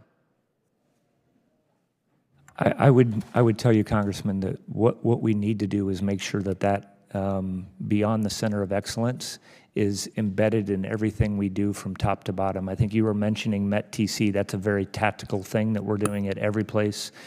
All the way up. We're doing this when we said... I agree with you, General. So I'm going to cut you off. I agree with you. Secretary Driscoll, this was the way to focus and prioritize this effort. Why wind it down? I think we are aligned in your goal, Congressman, and we think there's a more effective way to do it. All right. Well, I want to hear that more effective way, and I would like answers to that. Yes, Congressman. Thank you. The gentleman's time expired. I'm going to recognize myself for 5 minutes. Thank you both for being here. I appreciate your leadership. I want to echo some of the concerns that we've heard today, bipartisan concerns on the news reports that the Secretary of Defense is moving over $1 billion out of barracks and dorms for the border. We need a strong border. I get that. But I spent the last year chairing a subcommittee or a temporary subcommittee looking at quality of life. And in the midst of that, the GAO came out and gave our dorms and our barracks a failing grade, an F, to include the Army's. We saw pictures of raw sewage in dorms, rodents, mold, dorms that had, and barracks that had no air conditioning or heat working, and on and on. And so we spent the year trying to build a plan to help the services fix this. And what we did learn is over a decade, the services were moving money out of their dorms and barracks towards weapon systems. I get that. We had finite resources. But we built a 10-year hole in our dorms and barracks. And now, if the news reports are true, it's very troubling. We were trying to help with the quality of life, and I feel like a decision was made that undermined this whole effort that we spent the last year doing. So I wanted to say that for the record. General George, I think China's rightfully the pacing threat. What is it that you want the Army to bring in a China-U.S. fight? What's the main capabilities that you see the Army bringing? I think the Army is going to be, Congressman, the backbone for a lot of things that are out in the Pacific. You see what right now what long-range fires is doing, being able to operate in small teams and be able to present those kinds of things out there. It's why we're moving away with some of our systems. Other drones that can actually now be employed much simpler and not from airfield. So I think long-range fires, Army's going to have a big role to play in integrated air and missile defense. And again, this is around the world. Command and control, we're used to a lot of moving parts and big formations and controlling a lot of that. So I think we're going to do a lot of that counter-UAS. I mean, I could go down across all the warfighting functions. We always tell everybody that, there's no such thing as a maritime, air, land. These are joint theaters, and everybody is going to be important to this fight. And so certainly we're going to be an important part of that as well. Thank you. I totally agree.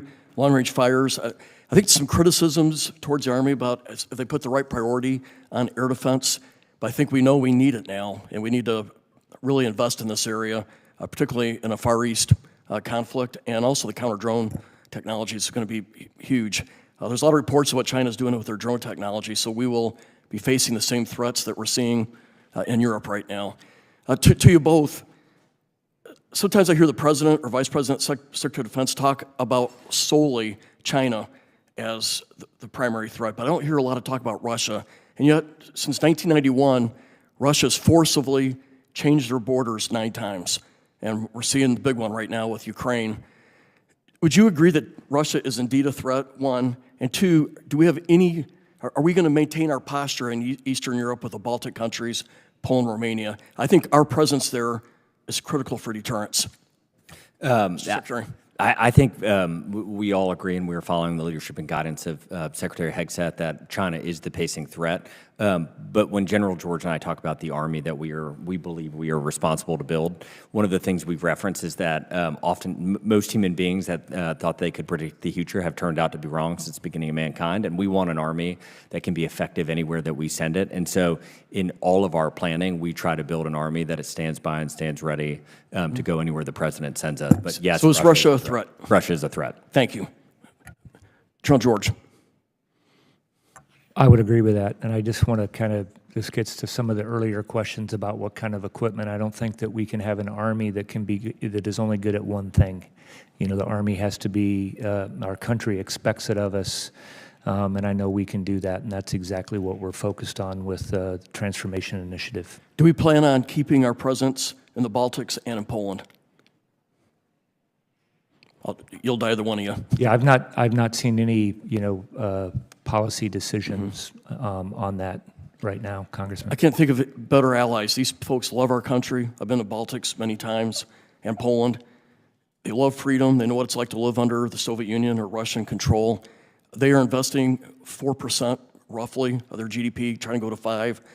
They're great allies, and I just hope we stick by their side and make it very clear. With that, and Congressman, I was in Poland and saw how they treat our soldiers, and it's incredible. They are an amazing ally, Thank you. And we support them. With that, I yield, and I recognize Mr. Ryan for 5 minutes. Thank you, Mr. Chair. Thank you both for being here. Thank you also for coming to the finest service academy in the world in my district for commencement 2 weeks ago. It was really an honor to have you both there, and I think we can all agree the country should be incredibly proud of those 1,002 young men and women that raised their right hand that day, and certainly appreciate both of you being there and your leadership to that effect. 2 areas that I wanted to hit, starting with you, General George. I just want to commend you on the record for, from the beginning of you taking this critical role, saying we're going to really take hard critical looks, we're going to up our risk tolerance, we're going to experiment with the Transformation in Contact initiative that you undertook, and then to see that come to fruition and taking those lessons learned from those, I think it was 3 brigades that were doing that work across the country to then inform the Transformation Initiative that we're talking about today. I think that deserves significant praise and credit as a model that I think all the services should look at. Can you just briefly talk about one specific success story? And I know you mentioned, for example, that 300% increase in lethality of the 1 brigade, but can you share, I think a lot of us are focused on the kind of the macro. There's a lot of moving pieces here, but can you bring that to life? Is there an anecdote or a story you can share from the Transformation in Contact that's informed the larger ATI initiative? I mean, even before, I'll go back to the people because I've been asked what's our most important asset. I think, what we're learning is what kind of people also and what kind of people skills we need to have inside of our formation. We had a, pretty significant meeting earlier this week about deciding how we're going to add electronic warfare operators inside our formation, how they would do that at echelon. It has informed how we need to change our training at all of our centers of excellence, how we're training majors differently, captains above, and all the way up. So it's really informing everything we're doing, and it's not just the technology. Thank you. Yeah, I think that's a very critical point and leads actually to my second question, which is about our greatest resource, our personnel and recruiting specifically. Secretary Driscoll, appreciated your op-ed and the broad recognition of a huge success. And I think everybody in the committee should be applauding in a bipartisan way the success of the Army after several years of investment, a strategy change, particularly led by you, General George, and your team, bipartisan work of the Congress under the chairman's leadership and the ranking members, specifically Rep. Houlihan and Congressman Bacon's effort on the Quality of Life Initiative to raise pay and address other critical quality of life issues, all of that coming together to actually work to see us hitting our goal, not only on time, but ahead of time. So I commend you all for that. I do think it's important that this not be a political analysis of the success. And I'm concerned, not actually from either of you, but what I've heard from the Secretary and the President of overly politicizing the takeaways of the recruiting success. So I just want to raise a few points and ask a few questions to make sure I'm understanding how we got here correctly so that we can learn the correct lessons and build on this success. I know in FY22 and 23 we were challenged, did not hit our numbers. That's correct, Chief? That's correct. And then in FY24, which to be clear happened in the last administration, just we hit our goals. We're up 12.5% and exceeded the goal, which and hit 55,150 recruits in FY24. Is that right, General George? It sounds right, yes, sir. And then I think we even went 11,000 over, and we're able to put 11,000 additional folks into the delayed entry program, which fed into the success we've had in FY25. Is that the right way to think about that? Everybody that goes into the delayed entry program, and that's exactly what we're going to do, Congressman, from for next year, from here on out, is right. We expect to get, 20,000, for example, in the delayed entry program moving forward. Great, and I'm running out of time, and we'll submit this for the record. But I think it's important to highlight that this all started under your leadership, General George, and the last Secretary in October 2023, when we added 1,200 recruiters. To your credit, when we started the Future Soldier Prep course, which 24% of the recruits came from that course. When we moved to online job boards, when we went back to the old motto that we all love, be all you can be, and a lot of other smart initiatives that started in 2023. Gentleman's time's expired. Chair, and I recognize the gentleman from Texas, Mr. Luttrell. Thank you, Mr. Chairman. Good morning, gentlemen. Have either one of you heard of the 1st Battalion, 158th Aviation Regiment of the 11th Expeditionary Combat Aviation Brigade? I'm familiar with not that specific battalion, but the ECAB.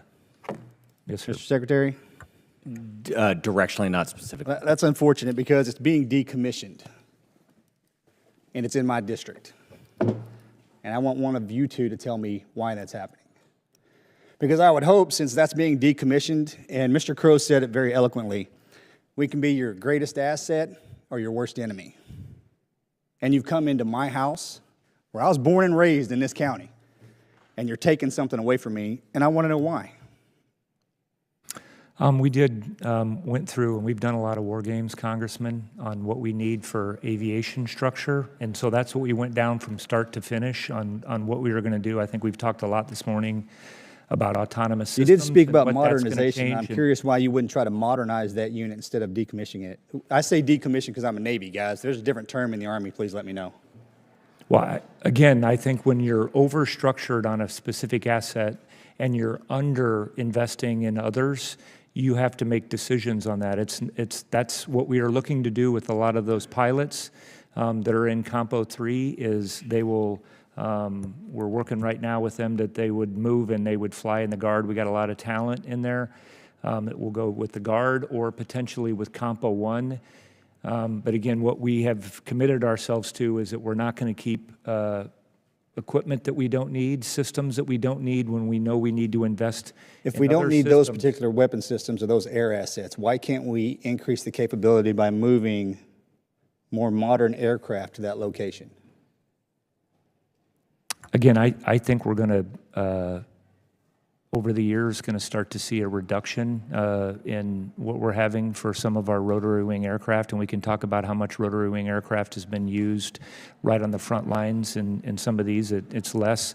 We are moving towards the MV-75, which is the Flora that the Secretary was talking about in the future here, and we're hoping to move that very quickly. But I think that there are other missions, autonomous systems, that can do that. And again, we had to make a decision. We did not. We were overstructured on that particular aviation. Well, I'd like you guys to take a harder look at this, and let me tell you why. Because Conroe, Texas is just right outside of Houston. And that area is basically the catcher's mitt for hurricanes in the state, okay, out of the Gulf. And the 500 soldiers and the 100 civilians that work at that unit are engaged in our community. We see them every day. And when Harvey hit and every other storm that followed Harvey, that asset was flying overhead, rescuing my constituents day after day. Continue to do so, without question. And I'm getting the call, not from them, but from my district. And I can assure you, when my district starts chewing on me, guess where I'm coming? And I want those answers. I respectfully request either one of you come to my office and explain to me in detail why this is happening, why we can't move assets in this place, why can't this particular unit stay, not only because of its deployability and how great they are every time they go overseas, but because of the asset and what they bring when we get hit by a storm every single year.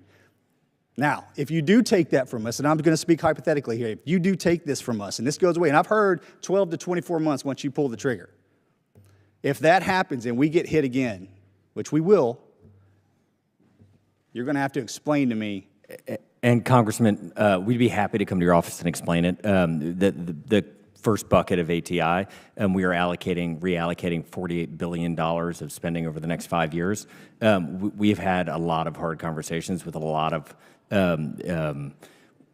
well-intentioned, and the tension in this is at a scale that we would be delighted to show you. I'd be our curious math, if and we any of those appreciate that you will conversations with push those back on folks a lot that of it. any of those people that you had those conversations with have been down there. And I'm kind of see what I'm talking about. Yeah, Congressman, I will also tell you from a lot of experience through the years of supporting, we have done this. Most of the time we have to evacuate all of the aircraft out.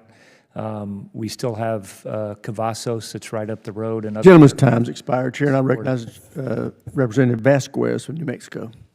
Thank you, Mr. Chairman. Thank you, Secretary Driscoll, General George, for your time today and for your years of service to our country. I represent New Mexico's 2nd District, home to White Sands Missile Range. As I'm sure you well know, White Sands is the department's premier research and testing facility where we've spent decades developing cutting-edge technologies and weapon systems. I've heard from base leadership during my time here in Congress that they've persistently dealt with drones of unknown origin entering into the airspace without authorization. Drones are a relatively cheap weapon system with the capacity to rapidly form swarms and launch attacks on targets of significantly higher value, and I'm concerned about White Sands' vulnerability. They also have the ability to spy on some of our most sensitive technologies while it is being tested at White Sands. The base currently has limited radar capacity to detect drone incursions, but more importantly, they lack both the authority and technology to engage these drones, leaving us potentially exposed to our adversaries. General George, would you agree that unknown drones entering the airspace of our military bases poses an intelligence and security threat? I agree, and to go further, Congressman, this is an area like we've been talking about that and you'll see we're going to invest more in. We need to experiment more with. We need to have commercial, more folks, developers that are in there doing that. And we need to work with you on the 130I to make sure that we also get the right authorities to do that. There are areas I know, for example, where we could shoot things down So we have to work through some of that. And Congressman, I would just say that this is a topic I think that likely would have bipartisan support, and you have our both very public admission and request that we need help to all work together to solve this, because in CONUS, it is difficult. There are a lot of different assets nearby. There's commercial air traffic, and the answers are not simple. And so we as a nation have got to come up with a better solution. Thank you, Secretary. Thank you, General.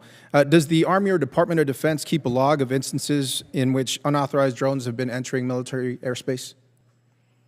We do keep track of that. Have those been increasing over the last 5 years? I would say drones are increasing in general, whether it's, commercial, and again, this gets back to, being able to identify, understand, and what you're doing to categorize it. So, and I think the Secretary has seen that, but it gets back to how we're going to have to work together to get after the authorities, flexible funding to make sure that we can actually buy the things and, not one specific system, and continue to evolve in this area, and rapidly. Thank you, Secretary. And a lot of that technology is being developed in my district in the state of New Mexico, so I appreciate you lending them a hand to be able to compete for these contracts. Secretary Driscoll, given the rising use of drones for military and intelligence purposes, what is the Army doing in FY26 to improve our counter-drone capabilities? Congressman, this is top of mind. We are testing all sorts of capabilities. Directed energy is one that I think we've all read about recently, that it is a very difficult science problem to solve. We don't have a scalable solution yet. We are working with tech providers from our SAG-U that is trying to suck out the best lessons of Ukraine. There are a lot of technology providers in Ukraine. They're calling it in some ways the Silicon Valley of war right now. And so what we are trying to do is, instead of needing to innovate as a nation ourselves, we can be fast followers on a lot of these tools. And the Army is working daily to try to come up with as many solutions as possible. Thank you, Secretary. And I want to switch topics. Could I add one thing on that, Congressman? General, I just want to make sure I get to these other questions here. Excuse me. I want to switch topics to the troop deployments on the border. I represent 180 miles of the U.S.-Mexico border, the entirety of the New Mexico border with Mexico. And recently, the troop deployment to the border has created a military zone that has taken over the management of public lands, federal public lands. In fact, I have a deer hunt this year in an area where I'm no longer able to hunt, no longer able to enter. And it's become unclear where the boundaries of this military zone actually start and where they end. And that's unclear not just to hunters or people who enjoy the land, but also to local governments, county commissioners of those counties who represent those border counties. How fast can we get the information of where these military border zones actually exist? And what can Americans who go into these existing federal public lands managed by the Bureau of Land Management expect some answers about whether they will be apprehended or arrested within these border zones? We can provide, very specifically, I'll bifurcate my reply, we can provide that information to your office, and then to people on that specific land. The Army is working incredibly hard with our soldiers to put out signage. We have taken it over recently, and so... Thank you, Secretary. I appreciate that, because so far we have not received any response from the Department of Defense or the Army. So thank you. I yield. Chair now recognizes the gentlelady from Virginia, Ms. Kiggins. Thank you very much to both of you for being with us today. And although I represent a big Navy district in Virginia's 2nd District in Hampton Roads, I'm the daughter of a Green Beret who served in Vietnam, so I appreciate, again, both of your services. I wanted to just echo my colleagues' sentiments for prioritizing the quality of life work that we did last Congress. We looked at housing, child care, health care, pay and compensation, spouse employment. These are really important issues, and we hear it time and time again across the service branches. So thank you for continuing to prioritize that. I echo their sentiments just about, I know there's a lot of needs, and the budget is confined. So just make sure you don't forget about quality of life. Along those same lines, we talked a little bit about power grids, and I know Congresswoman Stefanik mentioned Fort Drum. And we have similar challenges at Naval Station Norfolk and Naval Air Station Oceana, again in my district. And we have a offshore wind project that is actually giving the air station a $500 million power grid upgrade, which I appreciate. It's a little bit of a creative way to do that. But there's also talk about small modular reactors, which you all mentioned, and then just adopting. Right now, we're having to adopt the local power grid. Which do you prefer? Which would work out better for the Army? And then what are some of the barriers to implementing that power source? Are you talking between SMRs, or is it better just to adopt a local power I grid? think it depends, again, and the Army has been designated the executive agent for these, and one thing that I think everybody realizes, Secretary mentioned this earlier, power requirements are going to go up. What we're also very focused on is resiliency of our installations, and as we refer to them as power projection platforms, making sure that we have resilient energy. And so that's what we're focused on. So, we're looking forward to this initiative. I think that's one of the things that we have talked about that we need to continually improve with. And Congresswoman, I would say the way we're thinking about these is we would prefer in no instance to have an either or. To create this resiliency against threats we don't know. We think that the right solution is a lot of solutions, and that as we learn and as we go about this and as we go into a conflict someday, we may want to scale up one or another solution. And so specifically to that, I think it's both. I agree. We have an all-the-above energy approach in Virginia, which I think is worth utilizing everywhere. I want to talk a little bit about recruitment retention. Congratulations on meeting your recruitment goals. This is great. We're still working on the Navy side. I heard you talk about Genesis and the waiver program, and I think Secretary Driscoll, you called it inadequate, and we have challenges in our own district. It frustrates the heck out of me when I hear from young people who want to serve, especially in the DoD medical board process. There's a lot of room for improvement. I was just at Virginia Military Institute a couple weeks ago. My son graduated, but looking at these young people that want to serve, especially in the Army, that school produces a lot of Army officers. I want these kids to be able to serve, so I get really frustrated with some of the pediatric diagnosis, some of the nuances of this waiver process. So you mentioned, Secretary Driscoll, again, that it was inadequate. Can you just speak to me about what changes you are looking at in this waiver process? The Genesis program in and of itself is a classic example, I think, of the Army building a solution or being part of a solution that is siloed and ineffective and inefficient, and it's probably going to be a better solution to go out and grab a tool that is used in areas in the commercial sector. So looking at something like Salesforce, our recruiting team has started to onboard to Salesforce as its CRM and seen incredible results with that. In a perfect world, we would replace something like Genesis with something like Salesforce, where we could toggle the amount of information we are seeing and weight the different outcomes with a generative AI model, being able to say, hey, is this a kid who got an inhaler when they were 12 and 2 months and never used it versus somebody who, when they were 17 and a half, actively was using an inhaler? Can we take coaches' letters of recommendations and apply it before we output that they even need a waiver? And so what we are trying to do is essentially apply logic, because we hate those outcomes too. Thank you. Can I mention one thing on the, we're looking longitudinally as well. I think, again, the population is changing a little bit more as far as, numbers with ADHD or, different issues. So we are studying that as well, with, how long do soldiers, what do we get for retention, what kind of things. We have pushed the waiver authorities down, further, so because a lot of the frustration, and I enlisted, if I would have had to wait, 2, 3, 4 months, I probably would have chosen to do something else. So that's the biggest thing that we are trying to do, and I do think that we can get better in our software. Gentlelady's time's expired. Chair, and I recognize the Thank you. gentlelady from Hawaii, Ms. Takuda. Thank you, Mr. Chair. As you both know, the Hawaii Board of Land and Natural Resources just rejected the Army's EIS for the Pohakuloa training area in my district. And in the coming weeks, the EIS for Army training areas on Oahu will come before the board for decision.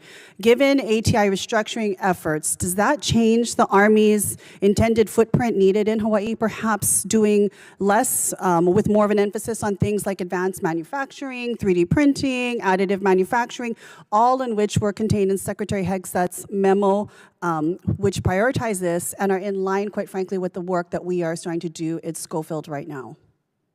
I would just start by saying, we have a lot of really important units that are out right now, at Schofield Barracks with 25th Infantry Division. Obviously, being able to train for their, potential warfighting missions is critically important to us, and it's why those training areas are very important to us. And I think this jointly, and I know we're working very closely with the authorities in Hawaii to, kind of move this forward. And I'm heading in July, Congresswoman. I'm going to Hawaii, and one of the things I want to be on behalf of the Army, make sure we tell that community is how grateful we are for the partnership and the community members they've been. Our soldiers who return from being stationed there have generally nothing but amazing experiences with that community, and we're grateful. Yes, well, we definitely take care of our people. We'd like to be also taken care of as well as good neighbors. And I think that's where, especially if this ATI process is intuitive and learning as you go, given that we need certainty by 2029 when the lease renegotiations are up, you need to really know what kind of footprint and intention you have with our communities in terms of training, or whether it's to do a pivot more towards things like additive manufacturing. I want to move on to some other questions. Mr. Secretary, for over 20 years, the First Information Operations Command was the Army's only active duty unit focused on synchronizing information capabilities and supporting deployed forces to counter adversary influences. And its recent shutdown as part of a broader restructuring raises serious concerns about the future of Army information ops, in particular China, Russia, and others that set up disinformation, propaganda, and cyber-enabled influences, allowing our adversaries to control the information and disinformation space only adds to the fog of war, quite frankly. Mr. Secretary, how is the Army ensuring that the deactivation of the first IO command does not leave operational gaps or vulnerabilities in our information posture, especially at the tactical and operations level? And during this transition, what safeguards and interim measures are you putting in place to ensure the continuity of capability and mission? I'm gonna jump in on that one first, Congresswoman. First, I think we're working that with SOCOM and USASOC, and again, I think everybody sometimes gets, headquarters caught up with whether or not you're going to do, a mission. And I think what we've learned is that is going to be a part of every mission that we're doing. We are looking at how we're updating. I was talking, or answering a question earlier from Congressman Ryan, and how we talk about our people and train our people to get differently with information operation, psychological operations. Runs the gamut of this. It's also technical, and how everybody knew what was happening this weekend instantly because of what was happening on the internet, and how are you having technical solutions to understand that. I think what I'm asking, though, is when it comes to information operations, we have had a central hub for over 20 years. We have dismantled other entities within the State Department, the Voice of America, to be able to counter and manage information and disinformation. You're talking about disaggregating it across all sectors and units and having individuals trained in that. We need a centralized source that we can control what information we're putting out and what our adversaries, knowing what our adversaries are putting out there as well. Are you concerned at all that we are lacking in both readiness and capacity in this area as a result of shutting down this Information Operations Command?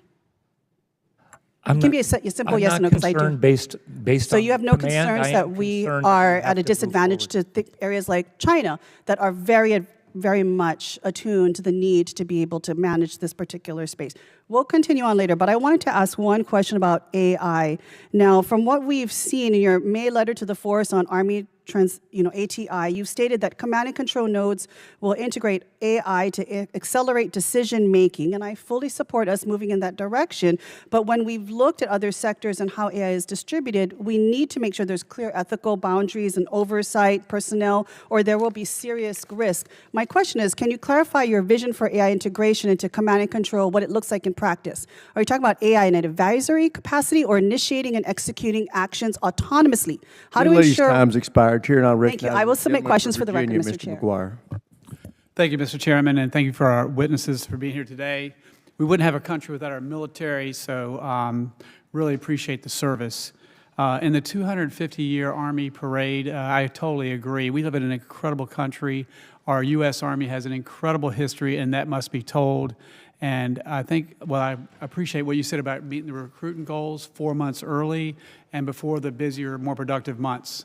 That's incredible. I know it's all about teamwork. We've got to make sure that our folks can, if God willing, be able to come home and survive a fight if they get in a fight. But I believe in peace through strength. And if we have peace through strength, we probably won't have to go to war. There's a lot of threats at home and abroad. And some people say the enemy's at the gate. And in some ways, the enemy is in the gate. And I'd like to make sure, I think we all would, that what happened in Russia with their bombers doesn't happen in the United States. There should be, we talk about drones, we saw what happened at Langley Air Force Base. Even in my district, we have a nuclear power plant, North Anna. The sheriff says, hey, there are drones over our plant, and we're not sure what we can do. There was an advisory put out by DOJ in 2020, and I think that caused a lot of confusion with Department of Defense and SLTT. And so I've put in a bill, it's HR 3478, it's called the Manned Aircraft Clarification Act. And basically that advisory made generals and other government folks think that a drone was the same thing as a remote control, a 747 jumbo jet with passengers is the same thing as a remote control airplane, which they are not. So I would ask you guys to look at that DOJ advisory back in 2020. It needs to be rewritten, updated. And I'd ask you to check out the HR 3478 Manned Aircraft Clarification Act. There should be zero restrictions on the ability of government to protect their property and critical infrastructure against drones. Every obstacle creates opportunity for adversaries to do what we saw in Russia earlier this week. So please check that out. Ukraine has a goal of building 4.5 million drones this year. And I read a report, it said the Army Materials Command demonstrated the ability to produce 10 Group 1 drones per week for training exercises using 3D printing. And AMC's acting commander, Lieutenant General Christopher Mohan, recently stated that they could potentially use advanced manufacturing techniques to expand to 10,000 drones per month. You see, that's a far cry from what they're doing in Ukraine. What's stopping the U.S. Army from replicating this success across all our material? Is it technology challenge, training, or funding? I'll start with Secretary Driscoll.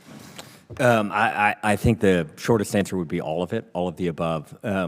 We as a defense industrial base have decayed and lost our ability to rapidly procure new technology and scale it to the warfighter. We are very optimistic that these tools and solutions are able to be made and mimicked by American industry to copy exactly what is occurring in Ukraine.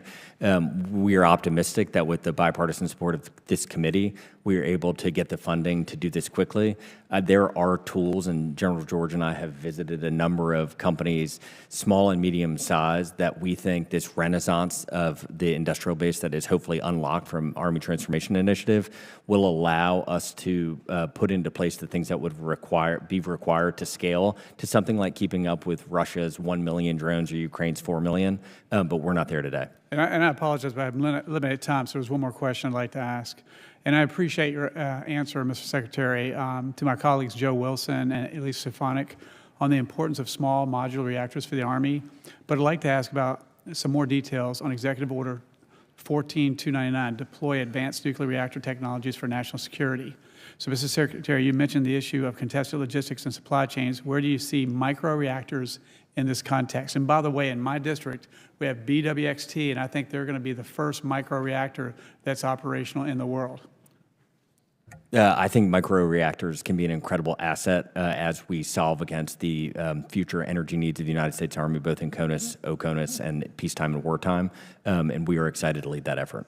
And this is a question for either one of you, if you wouldn't mind, is do you have any idea which services or combatant commands will be receiving these capabilities first, or a time frame for a rollout? I mean, I don't. We can come back to you, Congressman. I think, you know, a lot of this gets to the technology and how big these systems are. You know, how mobile are they? And are they going to be on our bases? Are they going to be on our installation? I think that's going to change over time, and we're going to be working with everybody in the department to make sure that we're advancing that effort. I yield back. Thank you. Gentleman yields back. Chair now recognizes Representative Cisneros from California. Thank you, Mr. Chairman, and thank you, Secretary Driscoll and General George, for being here today. I really appreciate your time. Secretary Driscoll, you know, diverting $1 billion away from barracks, like a $30, $40 million parade. You're being forced to make 8% cuts for projects, for pet projects that the Secretary and the President want. And this is all happening while we're under a CR. I'm kind of getting the impression that is the Army just flush with cash and got extra money to spend that it can give away? You know, are we giving you too much? And, you know, really, how is this? I know it's kind of been answered already a little bit, but just to go more into depth, like, you know, our service members, how is this affecting the quality of life of our service members if we're moving this money away from the barracks? Congressman, just to go on record, you are not giving us too much money. Well, you're giving it away, so. We are, as stated earlier to your colleagues, we are incredibly honored, and we take very seriously the duty that we have to the American taxpayer to use those dollars efficiently and effectively for the American soldier. For the celebration of our 250th anniversary, the planning has been going on for years. The Army believes that this will empower an entire new generation of America's youth to catch this spirit to serve their nation, and we are incredibly honored to be able to tell that story. General George and I have reflected how lucky we are to be in these roles in this moment in time, and to tell the story of an institution that has impacted our country so greatly since its founding. You don't think that money could be better well spent on some type of recruiting campaign that would work over a period of time rather than a one-day event that's just going to take place and then it's done? Yeah, this parade, I believe, will be seen by Americans across the country, and I very sincerely, and we can look at the recruiting numbers, I would hypothesize, and I will come back and justify whether I was right or wrong, that we will see an incredible filling of our pipeline of young Americans who want to join. Well, one thing that I know for sure, right, the thing that does affect recruiting is an investment in actual recruiting. But I think with these 8% cuts that we're seeing, I'm pretty sure there's going to be a big chunk that's going to come out of recruiting, and that is probably going to hurt numbers over time. But General George, you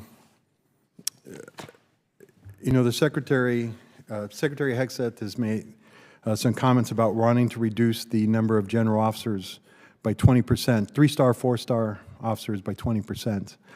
The Department of Defense just went through an exercise of this not that long ago, where a number of officers, senior officers, had to be cut. You were part of those discussions. I heard those discussions about where they were coming and fighting. So where are you planning to make these cuts for these 3- and 4-star senior officers? So, Congressman, we've actually been making some cuts in general officer billets. I would generally agree that, again, we are overstructured on headquarters, and, you know, we're trying to move people down into our formations, and so I think we're doing that, and we had already made some of those as part of Army Transformation Initiative. We're going to make some additional cuts. I think it's going to make us better. Oftentimes, additional headquarters slows down processes and adds bureaucracy that is actually not going to help us. I also think that we have updated business systems. I call them readiness systems, that we can actually, you know, do things much more efficiently. I look at a smart board in my office, for example, rather than calling down to somebody else. So I do think that we can reduce those numbers. That is part of our plan in what we're doing, and I think it's going to make us more efficient.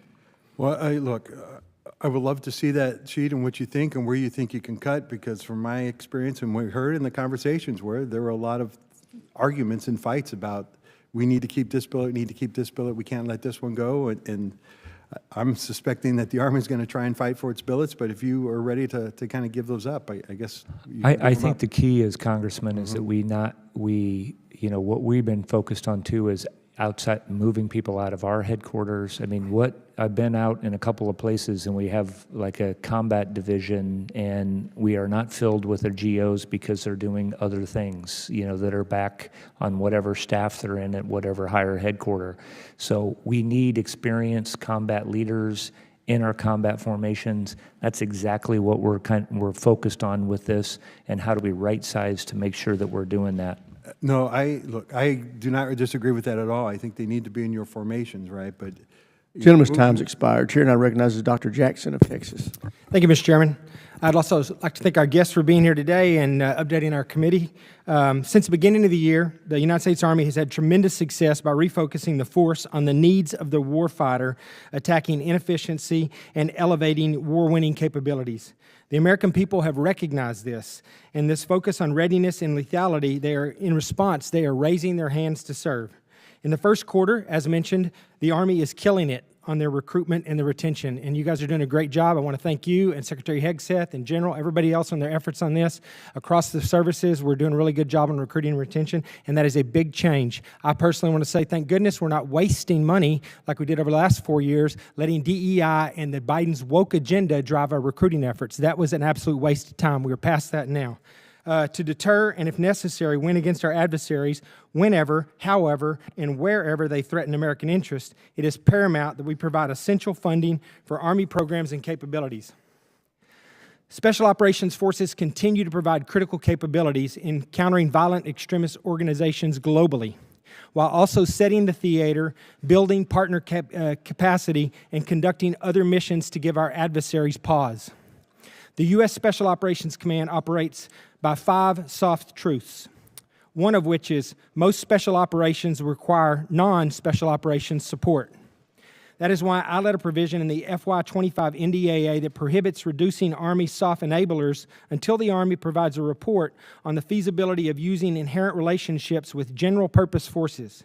It is irresponsible in my mind to cut soft forces to support for soft forces when the requests from geographic combatant commanders are increasing, and we have been told that they are increasingly being told they cannot, that special operations cannot meet their needs. Secretary Driscoll and General George, would you describe the role you see for SOF in the department as the department focuses on readiness and lethality under the Army Transformation Initiative? I can echo the importance of SOF. I'm going down to Fort Bragg next week to visit with them and some of those units down there. The entire Army Transformation Initiative is premised off agility and learning lessons from the actual soldiers who are out in the field. And no group is able to do that as effectively oftentimes as our Special Forces soldiers because they are able to deploy quickly into mission sets that are just a little bit irregular. And so we are deeply tied in with their learnings, and those learnings are impacting the broader Army. Thank you, Mr. Secretary. Only thing I would add, and I would agree on the importance, and they're part of our Transforming and Contact initiatives. They're down at our CTCs, they're in our exercises, and I've deployed alongside those formations, for the better part of 20 years. And every time I did, we had actually enablers that were helping them. So, I think, again, this is not, moving things. This is about sizing our formation to make sure that we have the right capabilities for our joint force, and that's exactly, kind of what we're doing. There's no specific plans to go into that again right now, but I think, we have to continue to evolve, and we'll continue to work with U.S. Army Special Operations Command as we move forward. Yes, sir. Thank you, General. And, I've spent not near as much time in the operating theater as you have, obviously, on the operational side of the house. I respect your opinion on all of this. But I will say I've spent a lot of time with the Special Operations units, and in particular with the Tier 1 units. I think that the enablers that they have are special in the sense that they require lots and lots of additional training once they're assigned to those units. And I just don't think they're interchangeable with enablers that may be in other components of the force. But I hope that you guys will take that in consideration, take care of our special operators. They're on the tip of the spear. They're doing a unique job that no one else can or will do. Real quickly, I'm just going to ask one more question. I'm pleased to hear about the Army Transformation Initiative and the efforts to expedite future long-range assault aircraft. Secretary Driscoll and General George, could you describe what steps you're taking in the department to expedite this urgently needed platform with the newly designated MV-75 from the FLRAA program to fill this key gap that's referred to as the air-ground littoral?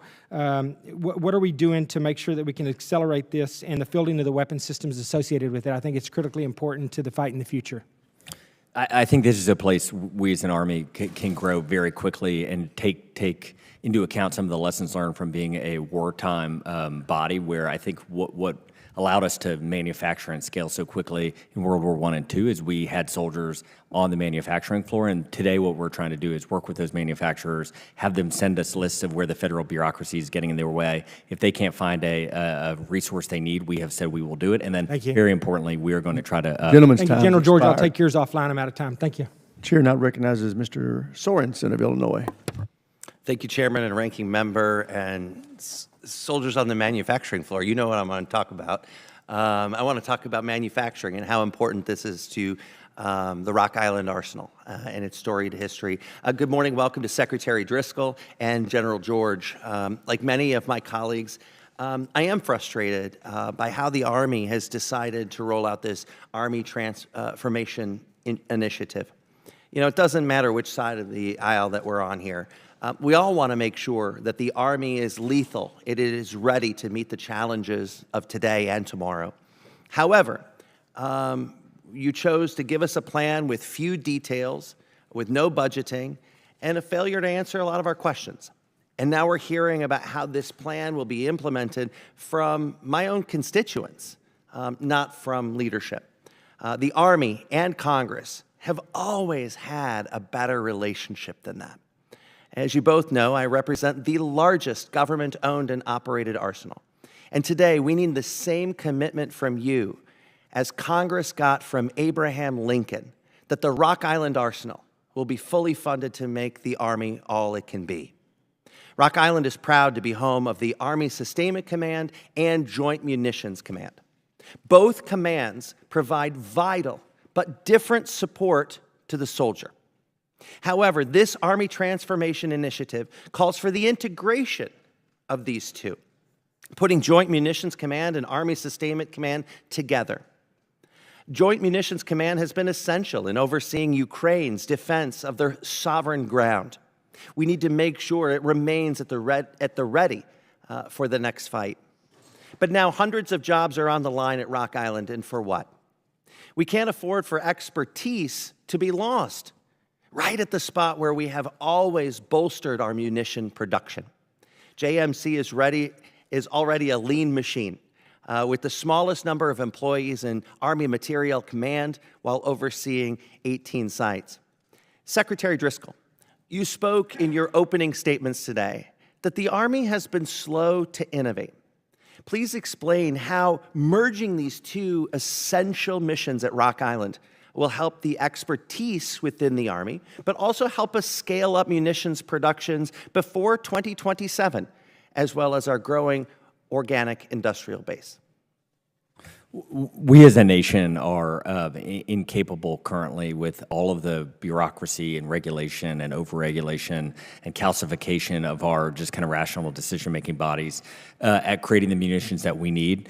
What we are trying to do with ATI is get rid of as many headquarters functions that we believe are overlapping and actually slowing it down. Where more human beings may seem like it is helpful, I think in our impression and what we have learned, it is actually harming us. And so what we've tried to do is look across all of our headquarters units and say, where can we possibly, where can we streamline things and add a little bit of speed and save some dollars and reinvigorate the spending to things that will actually output more munitions. So where are things being overlapped from Rock Island? Where does that occur? I was going to jump in here. I mean, we can't, where we have redundant capabilities with two headquarters that are a stone throw away from each other, and you even look at right now what you could do with modern technology. So it was the question before, do we need, two GO headquarters a stone throw away from each other that can do some of the, same functions? We want the same thing you do as far as keeping, we're very proud of the 3D printing capability that we have at Rock Island. We're very proud of the technicians that we have. Those are the kinds of capabilities that we need and will continue. And I've been out there to see that. We have commercial industry actually coming on to use those capabilities. So again, I just don't want to conflate headquarters with, with actual capability, especially when they're just, a couple of blocks apart. And I just want to echo, Rock Island is a gem in our, in the assets and the tools that we have. Let's get you out there. But at the end of the day, we need to make sure that, the Army Transformation Initiative isn't flawed. I worry that this decision has unfortunately more to do with just an arbitrary cutting of federal workforce than it does strengthening our Army and our national security. Secretary Hegseth's one sentence in the memo is absolutely unacceptable when it comes to changing major commands and eliminating hundreds of civilian jobs. And Mr. Chairman, I yield back. Gentleman yields back. I would say that I have conveyed the same sentiment, Mr. Sorensen, to General George, and that is, if budget is driving policy, you're going to have a problem by this committee. If policy is being driven first and budget is a consequence, then we're going to be open ears. But you can't just try to make your policy or your construct fit a number that's arbitrary. We need you to let us know what you need, and then let us worry about funding it, because that's what we're here for. So just know that there's other people that see this the same way you do. which is why we need a budget, so we can talk about these things. But I can't overstate, we are not going to be hostile to dramatic changes if it's being driven by the need for change and not just to meet some budget number that somebody's handed to you. I'll get off my sermon pulpit now and go to Representative Higgins of Louisiana. Thank you, Mr. Chairman, and thank you for your passion and your leadership, sir. I support the chairman's description early in this hearing, Mr. Secretary and General, regarding our intention in this committee to have policy drive our narrative and our legislation. Budget is part of our larger concern for our country, and we will address that appropriately. But what we ask of the United States Army, of which I'm a proud Army veteran, we ask for you to deliver to this committee what your needs are. And then under the chairman's leadership, we will drive towards accomplishing that. I'd like to mention recruiting. Ms. Secretary and General, congratulations for hitting your recruiting goal early this year. I expect you're going to get a big bump during the rest of the year. And let me say that it was very clear to many of us, because it's been brought up in this hearing, you know, what is the driving factor behind recruiting? And to me, it's always been American families are the driving force between successful recruiting or failed recruiting. And for several years, you've had families like mine advising their youngsters to refrain from joining the military if they were on a fence. And since November of last year, there's been quite a shift.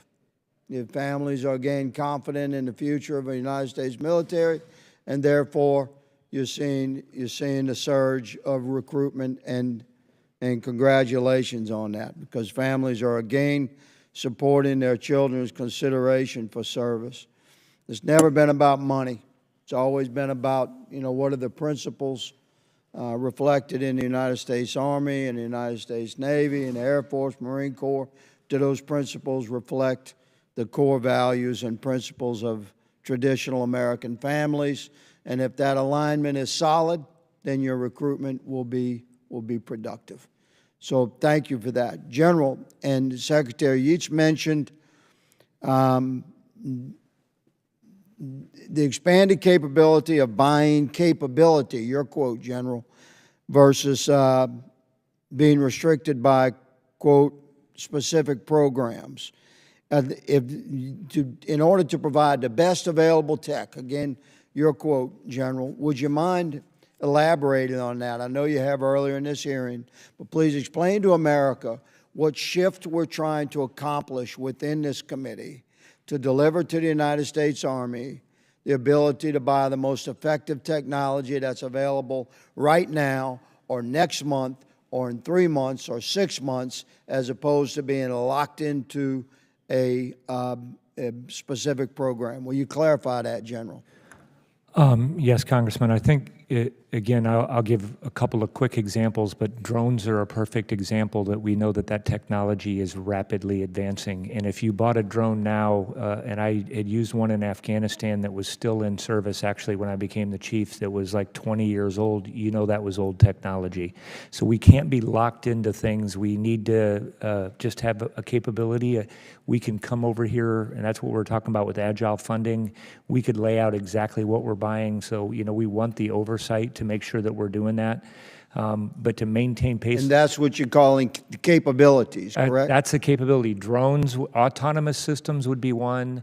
Electronic warfare systems are going to change. The network is going to adapt. I mean, like phones, no one's, you know, everybody adapts their phones, updates, and does things like that. Yes, sir. So, General, just to clarify in the interest of time here,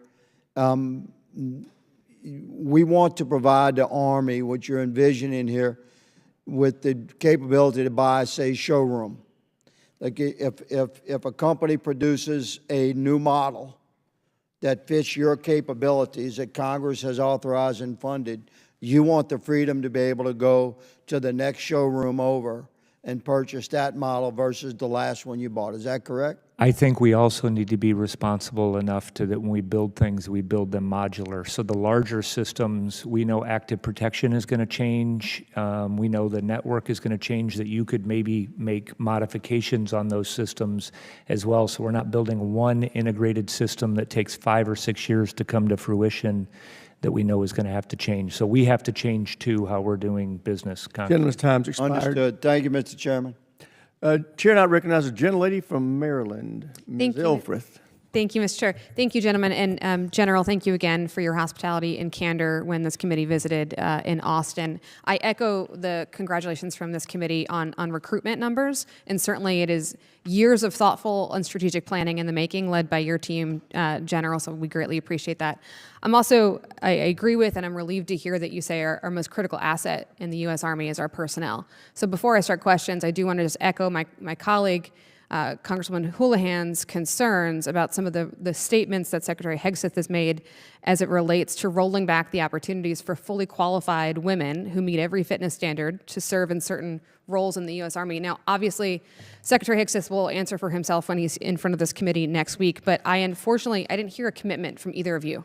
Mr. Secretary, I heard that you hope for these opportunities to remain for your daughter and for others, but I don't want to presume to tell you your responsibilities, but I would hope advocating for personnel, for their hopes, their commitments, their abilities in back rooms where these conversations are being had is a responsibility that you both take to heart. So I sincerely hope that commitment is forthcoming. Moving on to energy, again, relieved to hear, Mr. Secretary, your thoughtfulness on this issue, representing multiple installations that are vulnerable to sea level rise and severe storms, not to mention just the general antiquated nature of our grid system, including the fact that 99% of our base electricity comes from outside the installation, clearly a problem. You talked about SMRs, but can you speak a little bit to your planning for other pieces of this puzzle? It's not just SMRs, obviously. It's also storage. It's also grid resilience. Can you speak how you are prioritizing installation resilience? So we don't talk about this as often, but what we think and what we believe and one of our core hypotheses to transformation is to go get the best of the civilian sector and have the Army be the ingestion point of that on behalf of the Pentagon, and we've talked to the leadership up and down on that. So what we just did earlier this week is we're trying to get some of the minds at some of our best funded VC and PE-backed companies to give us insight into what they're working on today to try to figure out how do we actually just take some of their prototypes and get them on our bases so we can learn if it can work. And so we're optimistic that we'll have some announcements on that in a couple of quarters. That's exciting. I think you heard you have a lot of allies on this committee for that priority. I want to move on to Fort Detrick, which is not in my district, but in Maryland. And as you know, the Army's Medical Research and Development Command, headquartered at Fort Detrick, has been transitioned to the Defense Health Agency. MRDC, when it was under Army control, was a world-class life cycle incubator for research, development, and acquisition, not just for warfighters, but for world health generally, on the cutting edge of Ebola and COVID-19 outbreaks and responses.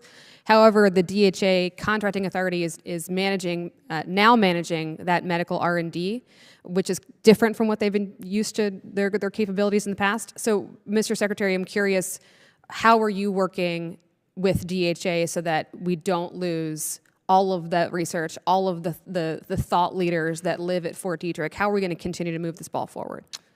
Just personally, my wife is a physician and a public health physician, no less. And this is a topic that is incredibly important in the Army. We believe we can continue to be a leader and innovator here. We are working with that agency. It is complicated that it has been merged, and we are working through some of the issues that come when you merge across a lot of different services. But it's important, and we're happy to follow up with more details if helpful. I appreciate that. It's not just the merger as well. There's some critical infrastructure challenges, including a new incinerator that's direly needed on that installation. So yes, I would love to follow up with you and your team on that. I also share this committee's concerns about the future of the Army. And Mr. Secretary, I hear you say that you want greater flexibility in addressing emerging threats, and I understand that. At the same time, that complicates our constitutional obligation to conduct oversight over taxpayer dollars and over the Army. So I'm going to let you set your own game or set your own goals here. when you return to this committee this time next year, what measurement of progress should we hold you to? I think that constitutional oversight is incredibly important, completely and utterly supportive of it. I think what I have learned since being here is we went from directionally 12 funding lines 20 or 30 years ago, and we are now narrowly told over 1,400 different funding lines what we can buy. The intent of this is not to allow us to do things with our money that you wouldn't support. It's, in General George mentioned, for you to bucket us into appropriate areas, us to provide the receipts, and when we get too close to the line, you to provide that oversight. I look forward to that. Thank you, Mr. Chair. Gentlelady, time's expired. Chair now recognize the gentleman from Texas, Mr. Gooden. Thank you, Mr. Chair. General George, the Army says it's cutting bureaucracy and reinvesting in lethality. But historically, we've seen so-called cuts in headquarters just result in reshuffled org charts and no real savings. Could you show me exactly how much manpower and overhead will be eliminated under ATI and how much of those resources are being redirected to frontline units, specifically those based in Texas like Fort Cavazos and Bliss? Yeah, we could come over, Congressman, and walk that to you in detail after the budget comes through. And again, what we're trying to do, we have a budget and we are trying to build the very best Army for that. And again, everything that we've looked at that's on that list, we know we can better use that money in different capability, and that's what we're focused on. So, I mean, salaries are money. The things that we have to do, and if we have duplication in effort or we have inefficiencies, we're all about making those adjustments. And Congressman, just to the end strength, the actual soldiers, when we talk about these 1,000 soldiers that are up in headquarters, it's not cutting them from the United States Army. It's cutting them from jobs that they hate, where they are. We the Army, have forced them to push paper back and forth, and we are returning them to do the job that they love, which is what they signed up to do. And so, at least as far as I know, no soldier that is among the group that we have told, hey, we're pushing you from headquarters back out to your units, has been anything other than thrilled. The goal is to grow our combat formations, to put people in combat formations. Good to hear. Thank you. Also, I want to thank you for your support for Gray Eagles for the Army National Guard through the appropriations in FY23 and 25. And it's my understanding that Army Gray Eagles are now currently helping to protect our borders, and that has significantly increased their operational tempo. Patrolling the border seems like a perfect fit for the National Guard to perform, and I wonder if the Army is giving any thought to adding Gray Eagle force structure into all 8 divisions. Not really, Congressman. And again, with Gray Eagle, you take Gray Eagle as it's a great platform, has been a great platform for us. It's very expensive. There's 150 people in a company. It requires an airfield. And I think there's platforms out there right now that are probably 1/10 of the cost, can be operated with 3 or 4 people and can fit in the back of a truck. And so, that's kind of what we're looking at going, that we could have more of those systems, we could have more capability for less money, and they would be updated and moving forward, I think that's where we need to move. And Congressman, for the Gray Eagle in particular, we are grateful as the United States Army for any asset we've been given or the dollars you gave us to go purchase. We want to use it in its most effective way. There are tools, as General George mentioned, that are significantly cheaper and better, that what we are saying is we don't think we should purchase anymore. Thank you. I've got one more question for you. Talking about AI, the Army in particular pays for humans to translate everything, and translation services.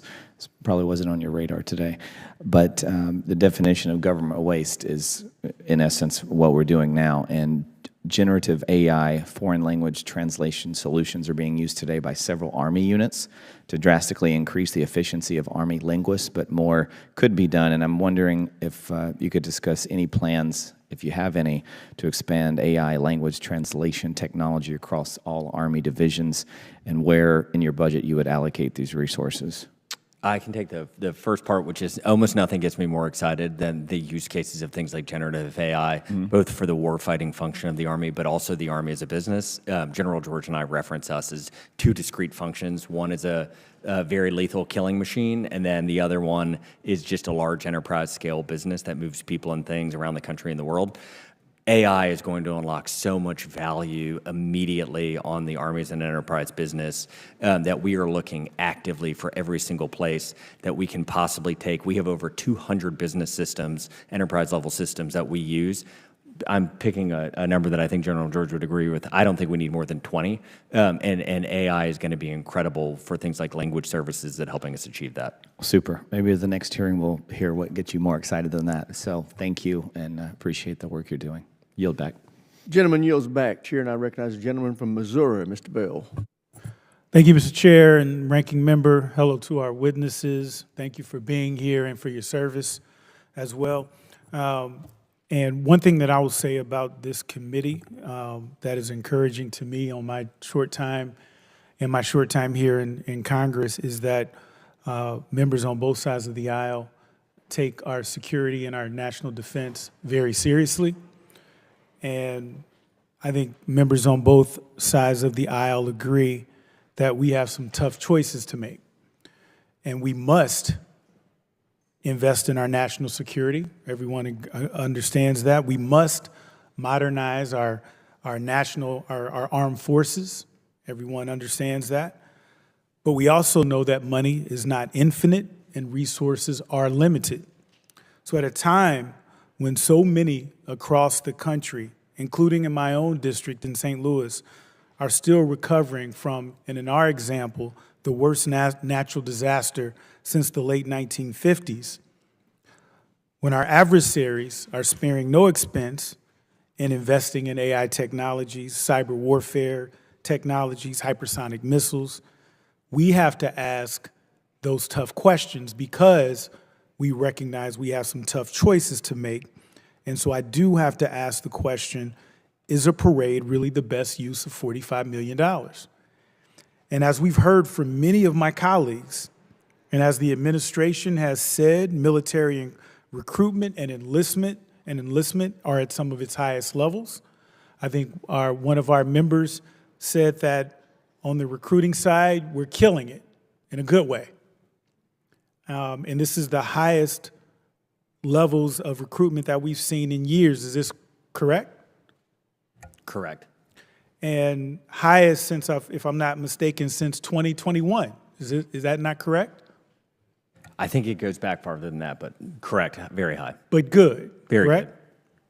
So, and that's an incredible achievement, and I think on both sides of the aisle, we all appreciate that, especially at a time when we're facing growing threats from our adversaries.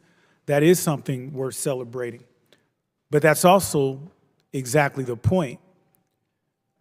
You indicated that recruitment is surging, and that's without a $45 million price tag.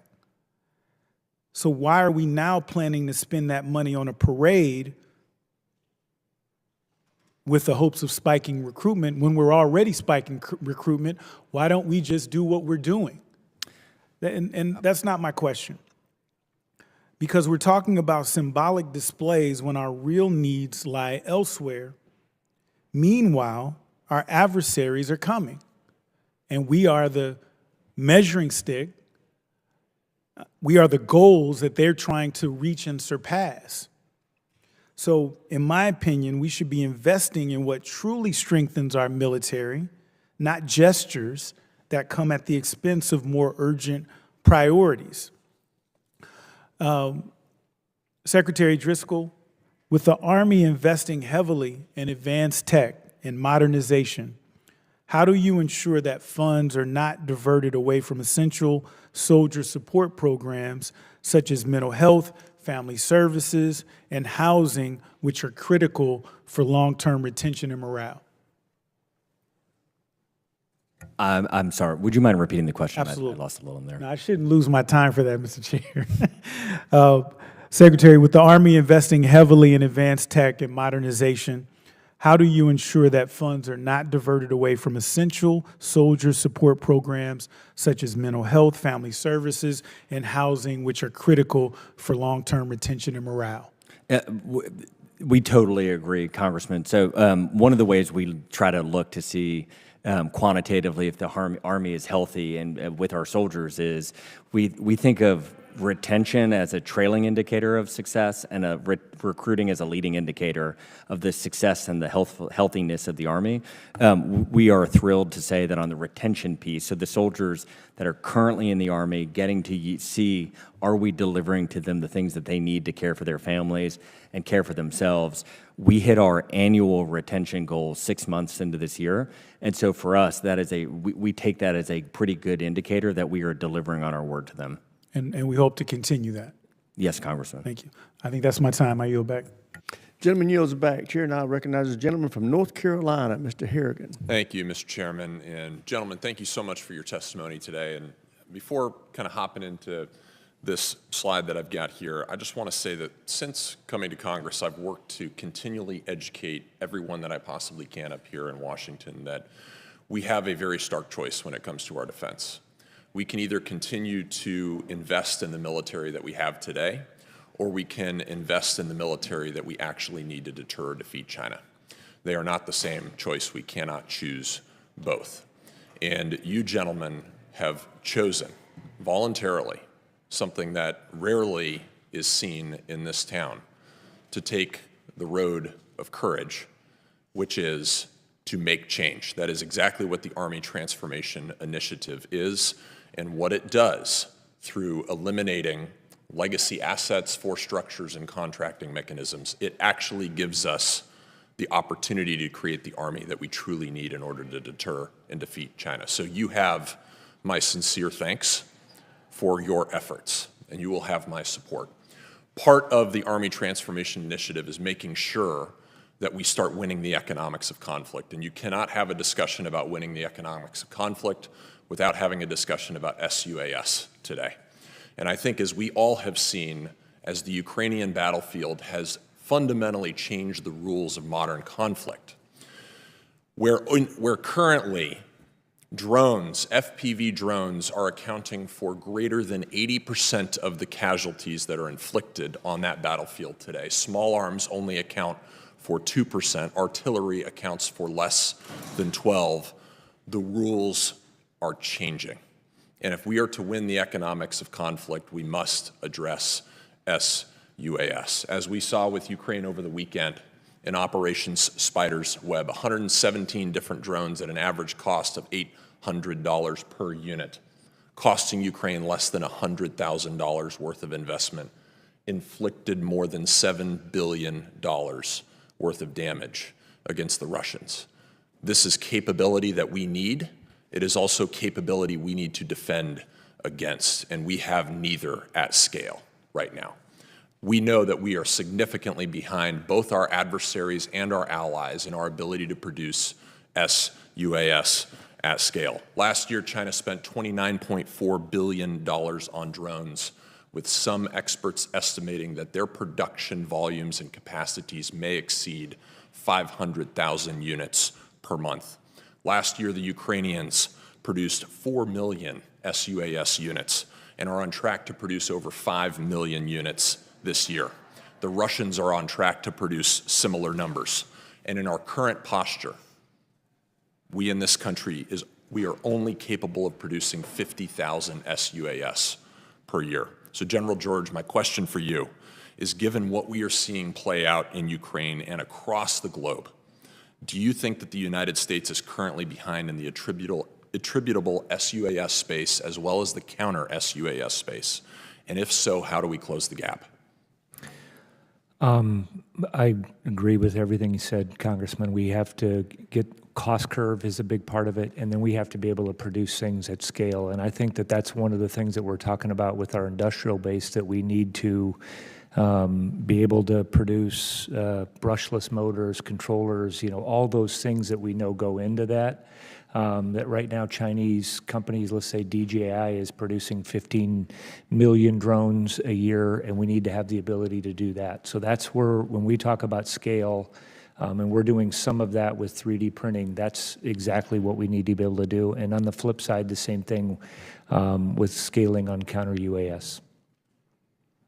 Thank you, General George. And Secretary Driscoll, as you and General George have overhauled Army business processes, how will you deploy AI-driven industrial base analytics and visibility to flag Chinese choke points in our critical materials, restore U.S. forging and casting capacity, and redesign systems for surge-ready sustainment so that our logisticians and warfighters aren't left waiting for parts in the next fight.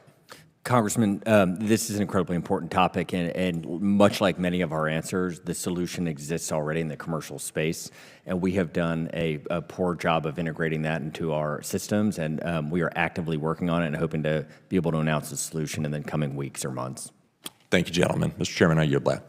Gentleman yields back. Chair now recognizes the gentlelady from Washington, Ms. Strickland.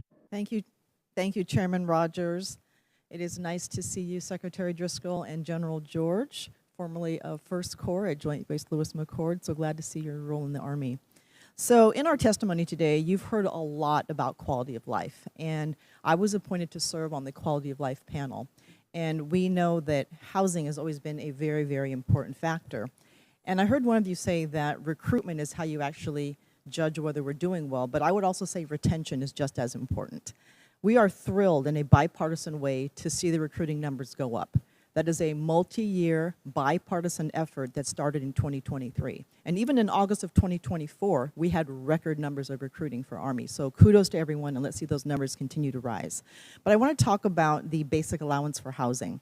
I know that in the reconciliation bill, there is a provision for a one-time infusion of nearly $3 billion into the basic allowance for housing account.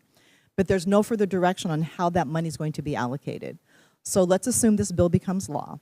How does the Army intend to use this money? Are you going to, for example, raise the basic allowance for housing up to 100% and keep it there? Are you going to take it up to 98%? Can you be more specific about how we plan to use this basic allowance for housing? And I'll start with Secretary Driscoll and then General George. And just to your point, Congresswoman, first, the retention, we totally agree. We're thrilled. We told one of your colleagues earlier that we hit our 12-month goal 6 months into this year, which makes us feel good about the state of the Army. And there, to your point, those mechanisms and that experience that those soldiers had began years and years and years ago to make them want to sign back up to enlist. For BAH and for what we do with military construction and for how we provide our soldiers what they deserve, where they deserve to live individually and where they deserve to live with their families. One of the fundamental problems we have, and we desperately need your help, is when we build something on the base, like just inside of our gate, we just did a study, it's 68.5% more expensive than on the other side. And as far as we can tell, the vast majority of those inefficiencies are not from us, they're legislated to us. And so as we think about soldier housing and work together to solve it, we want to work with you to get rid of a lot of those regulations. I appreciate that. Now, can you go to my question about the basic allowance for housing? $3 billion in the reconciliation bill. How do you plan to distribute that money? Are you going to raise it to 100 permanently, to 98% permanently? That's my specific question. I would have to follow up. I don't remember. I know that was the intent, was to fully cover the costs. I don't remember if that was a step. The challenge when I was out at Lewis was, these things happen very quickly as far as that. What happened out there was a very hot housing market and then put, a real strain. So I think we also need to just figure out how we are a little bit more dynamic in our process when prices go up. Obviously, no one minds getting a little bit more in their checkbook. I know I didn't from growing up. Right. The problem is when the costs go down and how you adjust some of those things. But I do think we need to be a little bit more flexible in how we're figuring, some of those things out moving forward so that we're more responsive, which is what was the problem that I experienced up at JBLM. We weren't quick enough with, with our soldiers and getting the money, as the prices were going up. So what do we plan to do with this $3 billion? Is there a plan? It's specifically labeled. I would have to come back to you. It's specifically labeled for housing and BAH. Then that's what we would use it on. That's how it's being. So the basic allowance for housing will go up. Is that specific to Joint Base Lewis McChord or? It just says basic allowance for housing, $3 billion in the reconciliation bill. And my question is, how do you plan to deploy that money? Is it going to go up? it would go on. I would go against housing. Okay. All right, and then one final comment I want to make. You've heard a lot about funding for barracks, obviously, and I'm going to add and pile on to this just to emphasize how important this is to so many members who sit on this committee. And it was a little disheartening to hear that you're going to reprogram $1 billion from barracks housing to put to the southern border. And we've got people at Camp Humphreys, we've got people at JBLM, we have people around the world. And if you visited those barracks, as you all know, the condition is deplorable. A college parent taking their student to see the quality of those dorms would actually raise holy hell about it or have them disenroll from that school. And so I think my question is, please think carefully about restoring that money. It's a quality of life. Gentlelady's time's about expired. readiness. Chair now recognizes the gentleman from Kansas, Mr. Schmidt. Thank you, Mr. Chairman. General, Mr. Secretary, thank you for being here, and we appreciate the time you've given to us this morning. General, we had a briefing some time ago in which you presented to us, and one of the issues that was discussed briefly is we look forward kind of toward the horizon and the need to continue to integrate UAS operations into our own land forces operations. We had some discussion about the importance of identifying maneuver space, operation, and training space in the continental U.S. where that can occur. Can you paint out for us briefly sort of what that thought process looks like? Are we trying to identify locations? I represent Fort Riley, for example, as one example, but locations other than the NTC in Louisiana where we can do those types of operations. What's our thought process? Yeah, so there is a very good training area that's very close to Fort Riley that we can that we can train. And our challenge has been to every local leaders that we're working at all the local levels, that everybody's getting together just like they've been doing with you out at Fort Riley.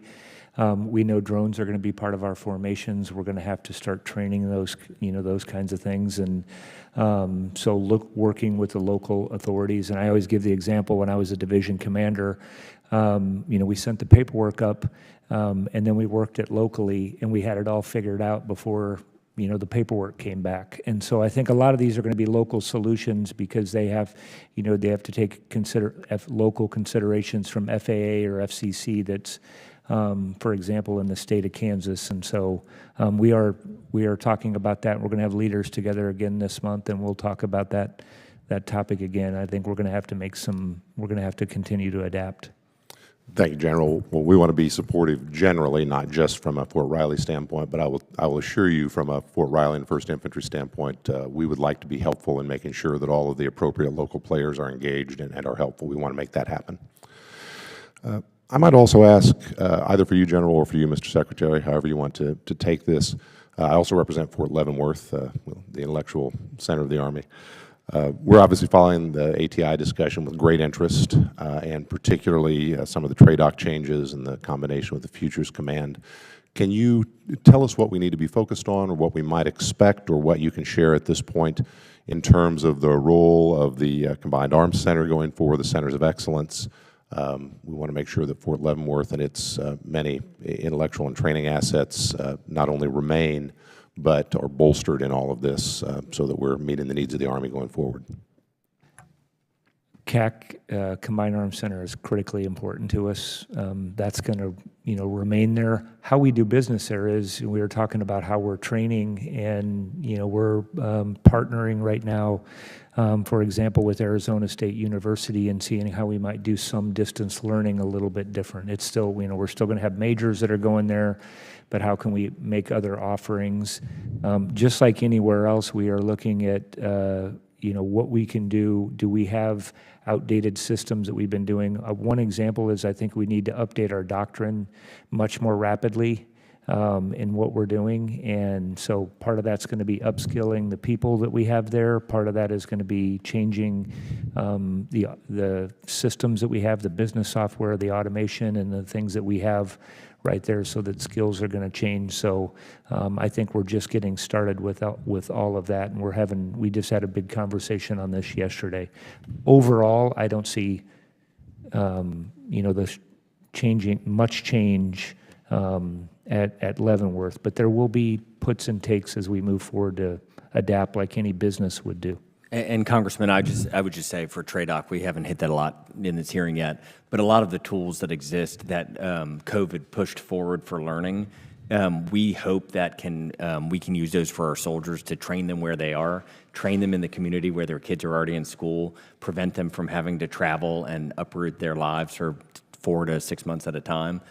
We are incredibly optimistic, like General George was saying, that those tools already exist. We are working with them to pilot programs to see how much military training can be done remotely. Can we use things like Meta's glasses to help train and create a layering with artificial reality that will allow it to achieve much of those goals a lot faster and a lot cheaper for the American taxpayer? Thank you, Mr. Secretary. Thank you, General. And I just want to say I know General Beagle's time at Leavenworth is limited, as it always is, and our team wants to be very helpful and supportive of the Army moving forward and do that as we can. I'll yield back. Gentleman yields back. Chair, and I recognize the gentleman from North Carolina, Mr. Davis. Thank you so much, Mr. Chair. General George, thank you so much for your continued service. It's always good to see you. Mr. Secretary, I want to first and foremost, with all of my heart, thank you. To be out there at the Vietnam Memorial Wall, watching that wall together, preparing for the American people to come out for Memorial Day. It meant a lot to see you that day, and it was early in the morning, and we still made it after a long day overnight here. My question is, starting with the Global Transport in eastern North Carolina. I know you're familiar with North Carolina. Which I proudly represent. North Carolina's 1st congressional district, has tremendous capability in leveraging its multimodal functions to partner with the U.S. Army. Secretary Driscoll, how do you see the value of partnering with entities such as the Global Transport in the East and units like the 18th Airborne Corps at Fort Bragg, given the Global Transport's unique skill and scope to serve as a mobility platform for the Army's tactical equipment and aircraft? I think those partnerships, Congressman, are incredibly important, incredibly valuable. A lot of them, we get our best practices from watching and learning how they do it. The more soldiers are around civilian counterparts, we are able to strengthen our ability to do transportation. In the contested logistics and with the tyranny of distance we're going to face in Indo-PACOM, we have got to learn a lot of lessons. We have to update the tools we're using and the best practices. Yeah. Lieutenant Colonel Hamilton actually came and visited the Global Transport and saw the site, the training potential, large-scale nature, logistics exercises. And where I would like to get to, I would love to see you in Eastern North Carolina extend an invitation personally to you. Now I'm going to give you the toughest question you've had today. And Mr. Chair, I'm asking for you not to rule me out of order. Western Carolina barbecue or Eastern Carolina barbecue? I'm a mountains of North Carolina boy, so I am a Western North Carolina. but I have learned to appreciate that vinegar flavor. Well, I'll tell you, you have a staff that they've been here all morning. We might have to have a taste test and figure that out. Shifting back to the East, East Carolina University is the heartbeat of Eastern North Carolina, leading in research, and we're depending and relying so much on federal assistance in terms of what's going into the research dollars. The school has enjoyed long-term successful partnership with the Army already through the Pathfinder Airborne Program, through the NDAA and the Defense Appropriations process. We're working trying to make sure that we can get an additional $8 million in that effort. Innovation is the greatest comparative advantage in the U.S. military. I guess to both, Mr. Secretary, and to the General, do you support preserving, broadly speaking, and expanding the mission through Pathfinder's airborne program to continue to enhance the value, in particular, of the soldier lethality technology account? We certainly support increasing our lethality and our partnerships. I mean, again, I think to the Secretary's earlier comment, whatever we can do that's already being done, we can take advantage of, that's being done in our universities, it's being done commercially. That's what we want to do. We are just talking, we're going through a process right now, making sure that we review how we spend our S&T and, what we're doing, we're not duplicating our efforts that could be done in other places, and I think that that's what we have to constantly review. So we appreciate what Eastern Carolina University has done. And I would just echo, I hope what's coming through in a lot of our remarks is we, the Army, have not done a historically good job sometimes of taking what already exists in the civilian sector, whether it's in education in our institutions or whether it's in for-profit or nonprofit companies. But we are trying to get better so that we can save dollars and reallocate them to the things that we need. Well, Mr. Secretary, I can say having someone from Boone, North Carolina, serving our country means a lot, but I'm standing by the East. And when you find out in Kinston, North Carolina, the home of the global transport, that we hold the world record in the most barbecue sandwiches sold in an 8-hour period. I look forward to having one of those. All right. I yield back, Mr. Chair. If you want some good barbecue, you can come to Alabama. Gentleman from Colorado, Mr. Crank's recognized. Thank you, Mr. Chairman. And thank you, Mr. Secretary. General George, thank you. It's good to see you again. I know you have a soft spot, General George, for Fort Carson. It's also home, of course, to Pinyon Canyon Maneuver Site. And I want to talk about that for a minute. That's located 150 miles south of the main base. Pinyon Canyon, of course, provides the Army with significant strategic and operational value by serving as a critical training ground for large-scale force-on-force maneuver exercises. And however, as you know, large portions of Pinyon Canyon are restricted from military use because of a natural gas pipeline that runs right through the middle of the site. This pipeline is unnecessary and it's redundant to our power needs, and I'm glad to have your support in finding a solution to have it removed. In the meantime, can you describe for the committee the restrictions that this pipeline places on the Army's ability to train at Pinyon Canyon? Okay, it's been a couple days since I've been out there, but yeah, I think it's privately owned. It is, and so it'll be up to and they're using, as far as when I was out there, they're using a pipeline. So when we would cross it, I would describe it more as it was an inconvenience when we were training. I mean, it's still a great training area that we were able to be down there. You had to cross in certain crossing points. It's a pretty vast area. So that was a challenge. Would it be better if the pipeline, wasn't there? Yes, it would be helpful. Could we do live fire exercises there if we didn't have that pipeline? Obviously not. You wouldn't do that. There is, I know that we have a sizable impact area down on Fort Carson.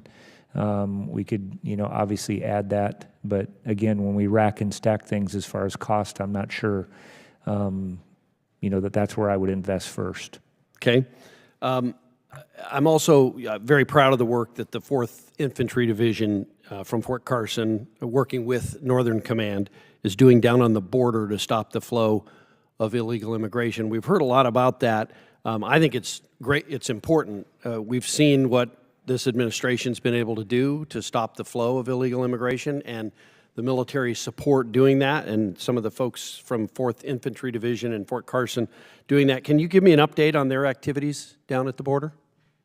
Yeah, I'm sure the Secretary will probably want to jump in too, but we're 2nd Brigade, 4th ID is down there.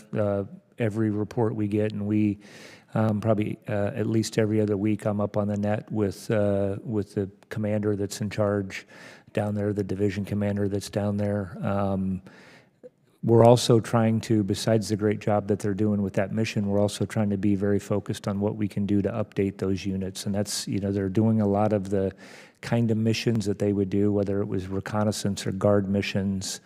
So we're also looking at how we can update their network, what we can do to provide them additional capabilities. So we're also looking this as an opportunity that we can continually transform those units as well. And I would just echo, I've been down to the border twice now, one when 10th Mountain took over the mission there. And talking to the law enforcement on the border, my experience from what they have said and what our soldiers have said is the mission is going well. They find it an honor to work with the law enforcement and provide support for them as they do their job. The Customs and Border Patrol have said the assets that the Army has been able to provide have made a big difference, and we're excited that our soldiers are down there and being supported. And it's remarkable. Within months, we've seen a 97% reduction in the number of humans coming across that southern border. So, thank you for that.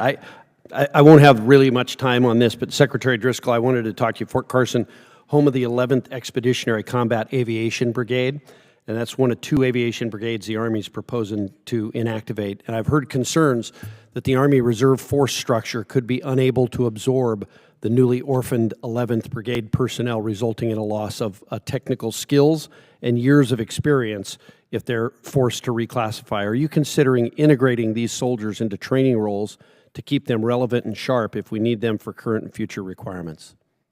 We have not heard of those concerns. We can absolutely follow back up with your office. And just to the broader point, as we are shuffling and reordering all of this, we realize this is a sacred responsibility to take care of those soldiers, and that they provide an incredible asset to our Army, and we are taking that into account. Great, thank you. If I could just jump really quick, Congressman, that is the idea. That's one of those units is right there close to 4th Infantry Division and right close to 4th Cab, and we could use those pilots. So Gentleman's time's expired. Chair, now recognize the gentleman from California, Mr. Tran. Thank you, Mr. Chairman. General George, good seeing you again. Secretary Driscoll, welcome. The Army Transformation Initiative has generated more questions than answers in the department's attempt to deliver critical warfighting capabilities, optimize our force structure, and eliminate waste and obsolete programs. In particular, I am concerned with how the ATI positions the Army to better counter a near-peer adversary like the People's Republic of China. China's ability to rapidly field new capabilities can be attributed to its centralized political and military decision-making, state-directed industrial base, incremental fielding of new systems, and their blatant theft of foreign intellectual property, all with little to no public oversight. Secretary Driscoll, what acquisition reforms will help us counter China's ability to rapidly field capabilities compared to our slower system that is bound by checks and balances across the DoD and Congress, reliance on private sector defense contractors, protected IP, and real oversight? Congressman, I wouldn't want it to seem as if we don't want the checks and balances. I think that is an incredibly important part of our system of government, and so I hope that it is not coming across that we don't want the congressional or the constitutionally mandated oversight function of this or any body. I think what we have reflected on, what I told one of your colleagues earlier, what we think there are a couple of fundamental things that are slowing down our ability to keep up. One of them is our own bureaucracy. We have nearly 35, if you define the number of human beings in the United States Army, in our civilian sector, and our soldiers that are helping us buy things, we have like 35,000. It's just too many people. Like they are all, many of them are noble and patriotic people, but we have got to, as an Army, streamline a bit. When we receive our funding and it is so narrowly focused to 1,400 line items, it prevents us from being able to purchase the modern, updated version of a thing. And when you look at something like drones that are needing to be updated in Ukraine nearly every 10 days to 14 days, our way of funding as a country just doesn't fundamentally work. And so what we are asking is to work with all of you to create buckets of funding to drones, and then we would use those dollars to purchase them, show you our receipts, and you would ask the constitutionally mandated questions to make sure we're doing that accurately. That's great, thank you. General, anything to add? I mean, the agile funding is a big piece of it, and we could, in modern technology, we could come over with a database and show you that every day if you want, had the appetite for that. I think we're trying to also change requirements is a big part of what we're doing. And we're trying to describe things, what we need, like we were doing out on the West Coast when we were, bringing industry in, and, they would understand our problems. That's part of what we're doing with Transforming in Contact. We have engineers with our users, with our soldiers that understand the problems we're trying to solve, and we don't have these big 300-page documents. And then I think we have to start looking at everything we buy as being more modular and open system architecture. Again, you go back to the technology that we have in our pocket, and we got to buy a little bit more like that, even for larger systems that we do. But getting away from the program of record is I think in a lot of these things is very important for us. I appreciate those remarks, gentlemen. Russia's war in Ukraine has also exposed weakness in the U.S. munitions industrial base, providing Ukraine with over 1.5 million 155 millimeter rounds, has pushed the U.S. industrial base to capacity, while China's capacity for peacetime production of artillery shells still outpaces that of the U.S. Secretary Driscoll, can you speak specifically about the investment the Army is making to modernize our munitions industrial base to ensure that we have sufficient stockpiles of munitions and capacity to surge if needed? And how does this compare to China's munitions industrial capacity? I'll answer in reverse order. We are worse. I was down in Camden, Arkansas, at a General Dynamics load assemble and pack facility recently, which is trying to help us with 155s. And it was an investment from this committee and your colleagues that I think helped with that. And even that is insufficient. We are not where we need to be. Do you know how long it would take us to get to that point where we can be sufficient? Under our current funding and our current constraints, I would guess it would be 20 years or more. Jesus. Great. With all that talk of barbecue, I'm hungry. Yield back, Mr. Chairman. Well, thank you, Mr. Tran. But you raise an issue that is very important, and your answer is dead on the money right and unacceptable. We have got to get after this munitions production capability issue, and we've got to do it in World War II fashion of speed. So I want ideas, thinking out of the box about solutions, and you will find this committee very receptive to being helpful. But thank you for raising that, Mr. Tran. Chair now recognizes the gentleman from Guam, Mr. Moylan. Thank you, Mr. Chairman, Secretary Driscoll, and General George. Thank you for your service in presenting the Army's FY26 priorities before this committee. Secretary, in FY25 cycle, I worked to increase the National Guard's minor military construction budget so that sufficient funds will be available to the Guam National Guard unfunded priorities, including a new hardened operations center.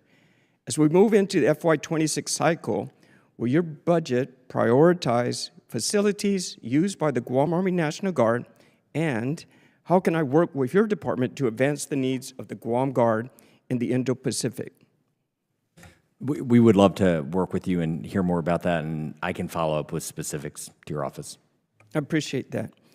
General George, talk to me about the steps the Army is taking to address critical gaps identified in the May 22nd GAO report on the Guam Missile Defense System, particularly the lack of long-term installation support strategy, personnel requirements, and basic readiness infrastructure for soldiers and families supporting Guam Missile Defense mission. How are you ensuring the Army does not repeat the same logistical missteps with the deployment of GDS elements that GAO highlighted?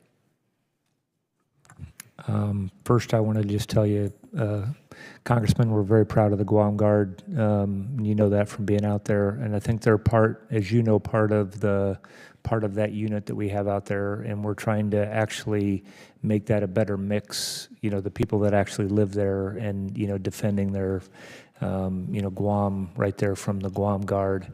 We're working with the Navy. As you know, the Navy is in charge of all the installations. It's there. When I came out to visit, one of our big things was making sure that, we understood what our soldiers were, how they were living, what they were doing.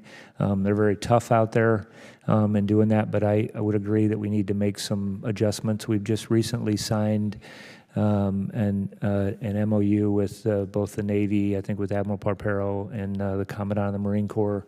There is a base there. There is structure there for our soldiers that could actually stay in that structure. And that's the plan right now for them to move, the folks that we do have. So all that we would have as part of the the missile defense that's out there would be able to stay. And I think in facilities that are finished and are very nice. And Congressman, I would just echo that Guam, we talk about it often. I think next month I'm going out there to visit it. And so it comes up in conversations, if not daily, at least weekly. We have great barbecue in Guam. General, what steps are being taken to ensure that the Guam Army National Guard has access to modernized equipment, consistent training resources, and integration of regional exercises under the FY26 budget? I think you'll see Congressman, this comes out. We talk about the Army. Part of what we were just talking about with aviation, what we're doing to change our mobile brigade combat teams, this applies across every component, and we need to update it. Every component is going to have to fix their network. Every component is going to have to become more mobile and lower signature. Every component is going to have to use drones. So it's going to be all a part of that. And obviously what that unit is doing out there, that's part of that integrated air and missile defense system, they will be a priority for making sure that they can do those things. Thank you. Let's see.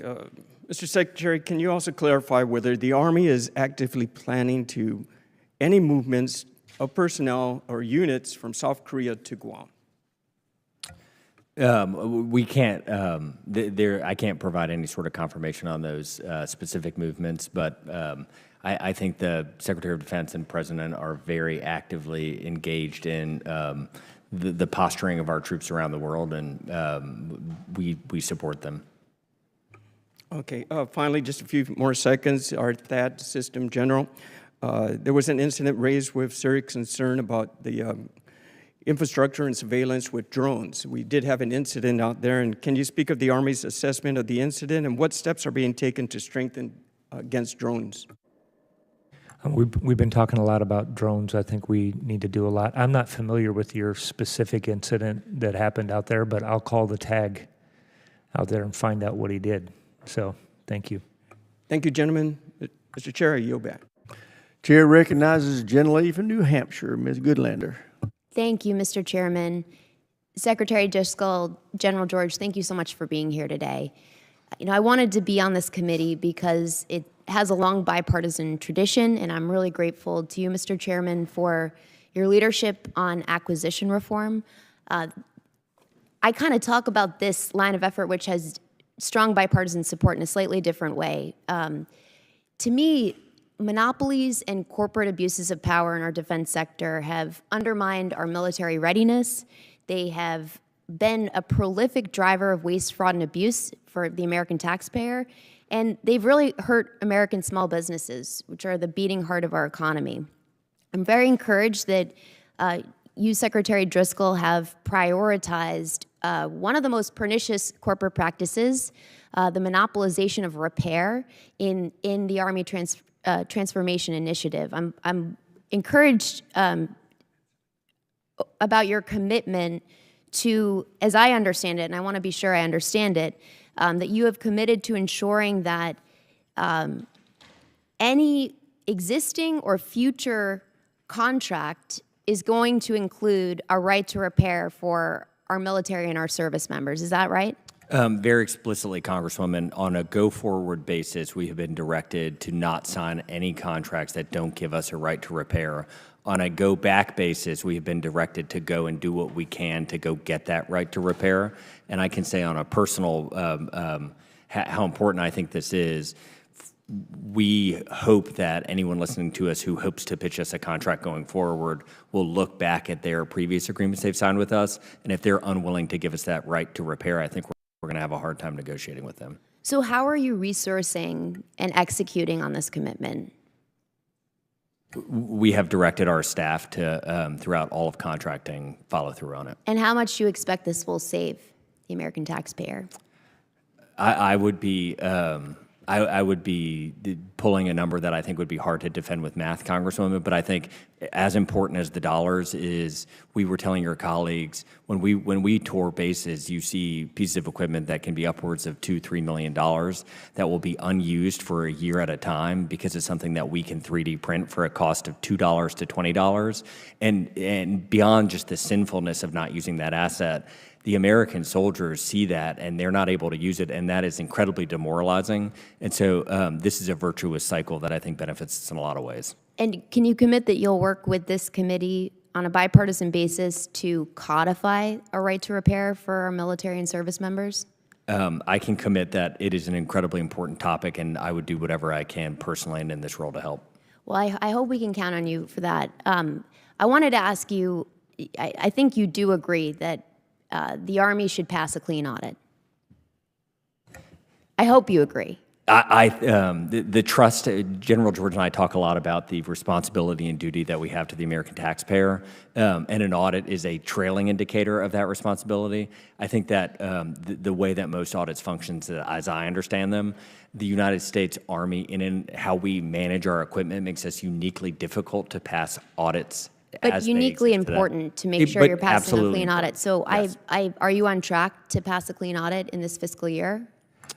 I can tell you that I've had more discussions about audit here in the last couple of weeks. So yes, we are completely focused on doing And are you this on topic. track to pass a clean audit in this fiscal year? I think it would be. That's our goal. I think it'd be very hard to do that, but we're trying to do everything that we can in the. We are mandated, quickly as we Congresswoman, by December 31st, 2028. but Oh, I'm well aware, We are yeah. pushing as hard as we can to do it as quickly as possible. I am cautious to say yes because of the unknown unknowns. I understand. We all want to crack down on waste, fraud, and abuse, and passing a clean audit is essential to that task. It's essential to public trust, and I hope we can work together to make sure that we get the Army across the finish line, just like our colleagues in the Marine Corps. I want to also put a plug for. I'm on the Small Business Committee. We have two important programs. Are you familiar with the Small Business Innovation Research and Technology Transfer Programs administered by the Small Business Administration? I am not.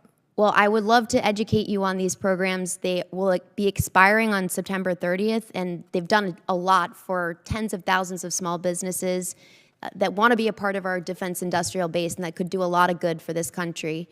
So I hope that we can work together to extend those programs, which have been so important to competition in the defense industrial base. With that, I yield back. Thank you. Gentleman yields back. Chair now recognizes the gentleman from Texas, Mr. Fallon. Mr. Chairman, thank you. And thank you, Mr. Secretary, and thank you, General, for being here. Okay, on the recruiting. So, Secretary, you were talking about hitting the recruiting goals, and I was the first one to cheer. And that is a huge, because we really, for the last, 3, 4, or 5 years, we weren't hitting those goals, and we were in a crisis. So, praise the Lord. One thing I would really like to hear your thoughts on, and General, if you wanted to pipe in as well, is we hit our goals, but I want to know why. Why? What happened? We were unsuccessful for 2, 3, 4 years. I mean, I have my own suspicions, but I want to begin with doubts and end in certainties. So I'd really encourage you both to look into what happened. Why are we succeeding? Because obviously we want to replicate that. So I just wanted to hear your thoughts on that, Mr. Secretary. Yeah, I'll speak in time and work backwards. So most recently, the focus on a return to warfighting and lethality, I think so, as too. far as we can tell qualitatively on these tours, like it seems to be resonating with soldiers. It seems when I was at the Future Soldier Prep course that the ones who wanted to join and were at like the very front edge of their careers were excited to join in a time where they thought they could contribute to the safety of their community by being on the front line of keeping Americans safe. I think there are some structural changes that this committee worked hard on over the years before to help with things like the Future Soldier Prep course. Some of these soldiers who were right on the edge of the fitness standards or right on the edge of the testing to get in and just needed a little bit of academic tutoring to get over. I think that helped a lot. It seems to be a very virtuous cycle where as the momentum has picked up, we've been able to fill all of the gaps that we had in individual specialties. We think we're going to go into next year with 25,000 soldiers in the delayed entry program. And so what is nice about the momentum that has been built by this committee and the Army in the last 6 months since President Trump came into office, we hope that will carry forward into next year as well, and we expect it to. You know, in general, I would just like an honest brokering of why we succeeded, what has changed, and whatever that is. And I'm not looking to score political points. I just want to know the truth of what that is and replicate it moving I will forward. add on to what the Secretary was talking about. It's leadership, obviously. It's for us, it's been picking the right recruiters. And one of the things, I mean, what we don't want to do is say, hey, we're all good to go, that we're continuing to look at this. One of the things that we're looking at is the tech that we need to update to make it easier for recruiters. We've tried to reduce the forms that when you come in, it was something like 670 forms that had to be filled out, and we've reduced that to below 10, and it's now going to be, in a database. So I think this is something that we need to continue. I mean, it's a big portion of what we do. That is the one thing that we, I think, have consistently are taking a brief on that together, each and every month, and that's going to continue. This isn't a, hey, we're good to go now. Sure, and I wanted to also thank Chairman Rogers for his leadership on the quality of life. I think that will probably, when we ask why they came in, be one of the reasons why we've succeeded. We also, as our job, and certainly as the subcommittee chair of military personnel, making sure that your recruiters have the access that they need in those high schools, particularly if they're getting federal grant money. I think that's very important. I want to, in my limited time, skip to, when I took this job, I promised to do what's in the best interest of the United States and what's in the best interest of the U.S. military on this committee. And I'm fully committed to that, because we have people that say that, and they say, well, not in my district. And I'm not going to be one that says, I want to protect my district at the expense of the United States or at the expense of the military and readiness and taxpayer dollars. But I think from a policy perspective, when you talk about Red River Army Depot, there is a currency in redundancy to some degree. I remember when we asked the Germans after World War II in the post-action report, and they said, one of the things they said was, if you just kept bombing the ball bearings plants, we would have been belly up. But you didn't. You kept moving, and we were like, thank the Lord. But that specificity, now, if we learn those lessons, I'm sure the Chinese did too, and if they take out certain things that don't have any redundancy, then what are we going to do? How are we going to man things? And what I'd love to visit with you about very quickly is we have a skilled workforce that can help us with drones. And I know that drones, unmanned, you're talking UAVs, UUVs, the unmanned surface, are the future, whereas we're moving away from Humvees and JLTVs as well. But I just really wanted to make sure that we look at that when we're talking about Red River moving forward from a policy perspective, not from a district perspective. I just wanted to quickly praise you for making that comment about not from a district perspective. My commitment to you is, and the healthy tension of this is, we should be able to debate the merits of our argument. We have not taken one single parochial interest into account in this, and so we'd be happy to dive deep with you on that. Thank you. Thank you, Mr. Chairman. I yield back. Chair now recognizes the gentleman from Virginia, Mr. Vindeman. Thank you, Mr. Chair. Secretary Driscoll, General George, it's great to see you again, and thank you for your testimony. I appreciate the testimony you provided that emphasized transformation in contact and a commitment to continuous adaptation, and I couldn't agree more. But when it comes to FPV drones, we're still behind. As this past weekend demonstrated, Ukraine has really redefined drone warfare using 3D printing, commercial parts, and on-the-fly adaptation. And frankly, I don't think it's an overstatement to say that this is a revolution in warfare, much like the machine gun was in World War I or the carrier in World War II. They treat drones the way artillery treats shells, disposable, cheap, fielded in the tens of thousands. That's why FPV drones currently account for 70% of combat casualties between Ukraine and Russia. Yet we continue to treat drones as durable assets, centrally managed, selectively deployed, and maintenance intensive. I learned on Monday, I was out at Quantico, which is one of the 3 installations in my district. I also have Walker and Dahlgren. And this is a rare thing, given Marines credit. They have a drone team, and the Army just stood up a drone team for a competition. And I find this encouraging, but we have to do, obviously, a ton more. Quantico is also actually using one-way attack drones, and I'm not sure if the Army has found yet a test range for that, and I'll get into that in a little bit more detail, but I had an opportunity to detonate a one-way attack drone on a range in Quantico. We have to have that capability across the force. A few questions here. I saw a couple of different drones out there, some that were actually built by the Marines and some that were purchased. One was an ISR drone that we purchased for $55,000.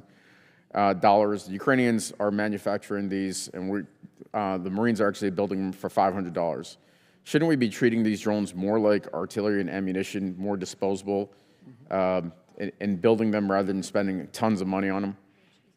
You couldn't, Congressman, have any 2 bigger supporters of that argument. I think drones is highlighting very specifically at a very important moment in human history and warfare, the system that we have that has built up over the last 30 and 40 years of defense spending is not sufficient for this moment. And we as a country have got to get to a place where we can create attritable drones that are at least directionally in the same price point as our enemies, because otherwise, even as wealthy as we are, a $4 million shot against an $800 drone, we can only do that so many times. And kind of more importantly, even if we could afford it, creating something so exquisite to take down such a cheap piece of equipment, the time costs are important too.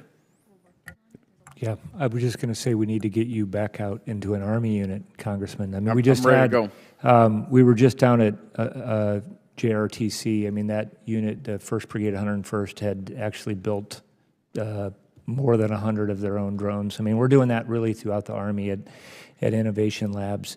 This gets back to the earlier comment we were having, though. What we need is we need to be able to scale production, and that's parts. That gets back to the organic industrial base and what we're doing here, and it gets back to agile funding and how we're able to, everybody wants to buy these big, exquisite, Well, you have supporters here, General, on this committee, certainly. And so one of the things I watched, Secretary, you talked about, the Ukrainians are years ahead of us in this regard. We don't want to reinvent the wheel. I think what we ought to do is, if we're going to buy U.S. manufactured drones, certainly at any cost, they ought to be tested in cooperation with our friends in Ukraine in a real combat environment. The other thing is, and I don't have a great deal of time, so I'm going to try to move through this pretty quickly, is we actually need to develop the whole .mil-PF around drone warfare: doctrine, organization, training, material, leadership, education, personnel, facilities, the whole kit and caboodle, and we have to do this fast. I mean, if we, I've got skin in the game, not just because I'm a retired soldier or a soldier in retired status, but I've got a nephew in the 82nd on the tip of the spear, and we have a number of folks in that position. So what authorities do you need to get this done when we're looking at base defense and so on? 7 seconds. Agile funding, we need to figure out how we're going to train locally to do some of this. And then this gets back to the organic industrial base. I think we need to start making some of these things and inviting industry in to do this so that we're not buying, Gentleman's time expired. Chair now recognizes the gentleman from Wisconsin, Mr. Van Orden. Thank you, Mr. Chairman. Earlier, one of my colleagues was mentioning this celebration, the parade for the Army, 250 years, kind of a big deal. And I would just like to gently remind him that you cannot put a price tag on patriotism. You cannot. And celebrating arguably, not even arguably, the best Army that has ever existed in the history of the planet deserves attention. So send him an invite, dude. You know who he is. He sits right over there. Do it. Do it. General, what percentage of the Army is enlisted? You should ask me to throw out a stat. I would say 80%. 82. Yeah. Where are your enlisted people, sir? Where are they?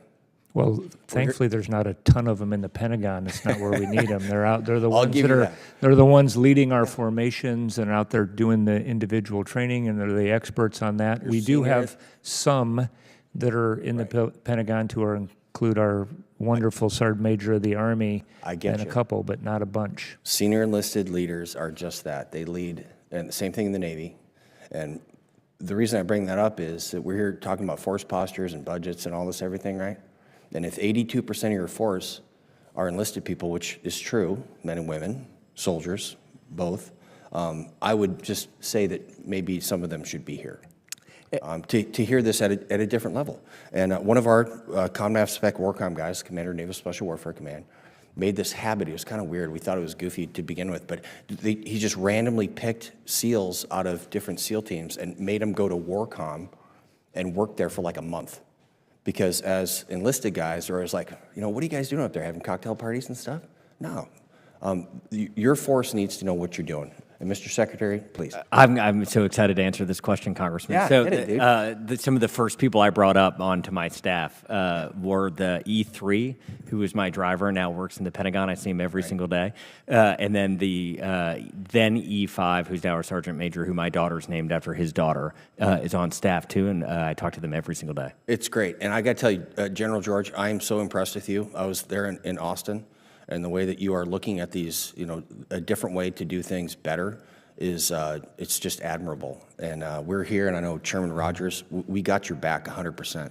So whatever we can do to, I don't want to say break the primes, but make the primes be more responsive to the American public is something that we will be doing. And honest to goodness, if you can give me a list, like, please give me a list of the top 5 dumbest programs that the Army is currently involved with so that we can make sure that when we do these rescission packages that they're included. Every single dollar that is spent in a manner that does not focus on killing the enemy is a dollar wasted for the Department of Defense. General?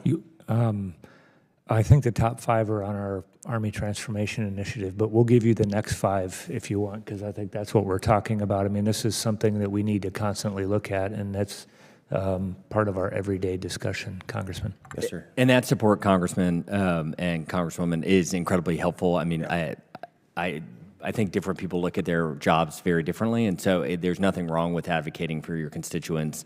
But you could imagine that over the last 3 or 4 weeks, I think we've probably fielded 40 to 60 calls on anywhere we're pulling a dollar. We have rightfully been responsible for explaining our logic for pulling that dollar, and so having the silent majority also say, hey, this is important, is valuable.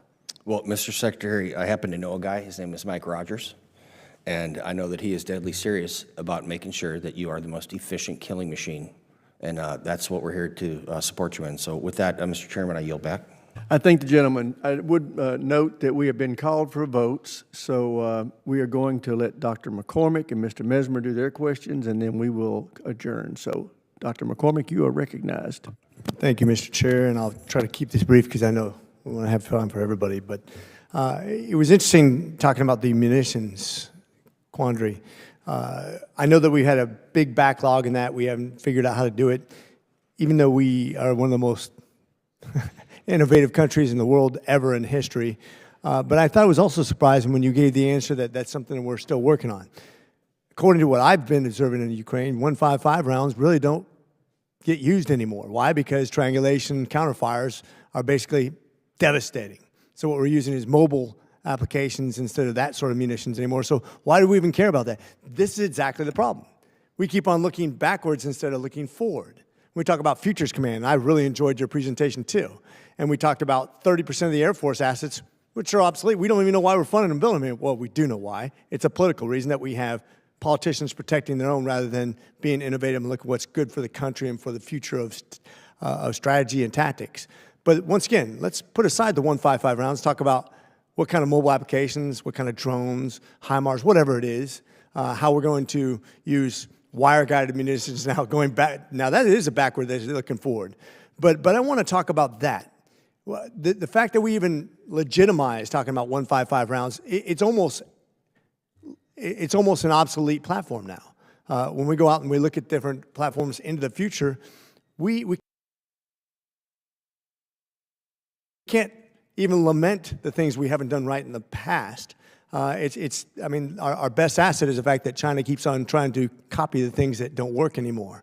And I don't want to give away too much in a hearing, but that's what I'm talking about. What is the future, and how do we streamline what we're going to do in as far as countermeasures too? Look at what Ukraine just did in Russia. Phenomenal. It reminded me of was Israel and some of the innovative things they've used. Futuristic looking. How are we encouraging the Army to look forward rather than back in the way we prepare for the next war? And I know you talked about it, General, in Futures Command, but I mean, besides you, how are we developing our young officers to not think about past wars, but think in the future in innovation, tactics, strategy, and even manning and weaponizing?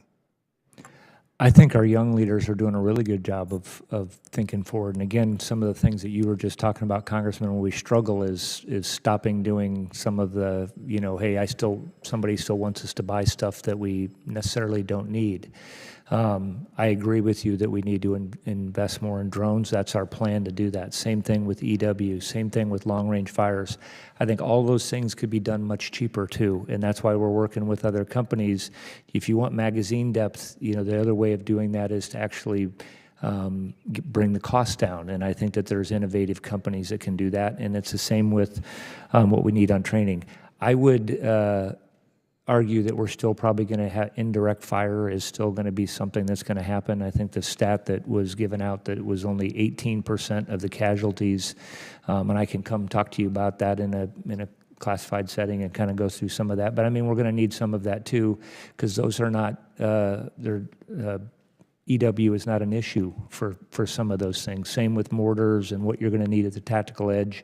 They're still using that. So I think it's a combination of things, and we're definitely looking to the future. And Congressman, I would just quickly say, anything I think we are saying about our procurement process, our bureaucracy, the shining star in all of this and the gem that we have as a nation is our soldiers. So I was down at Fort Jackson a couple of weeks ago, and these are soldiers who've been in the Army for 5 weeks.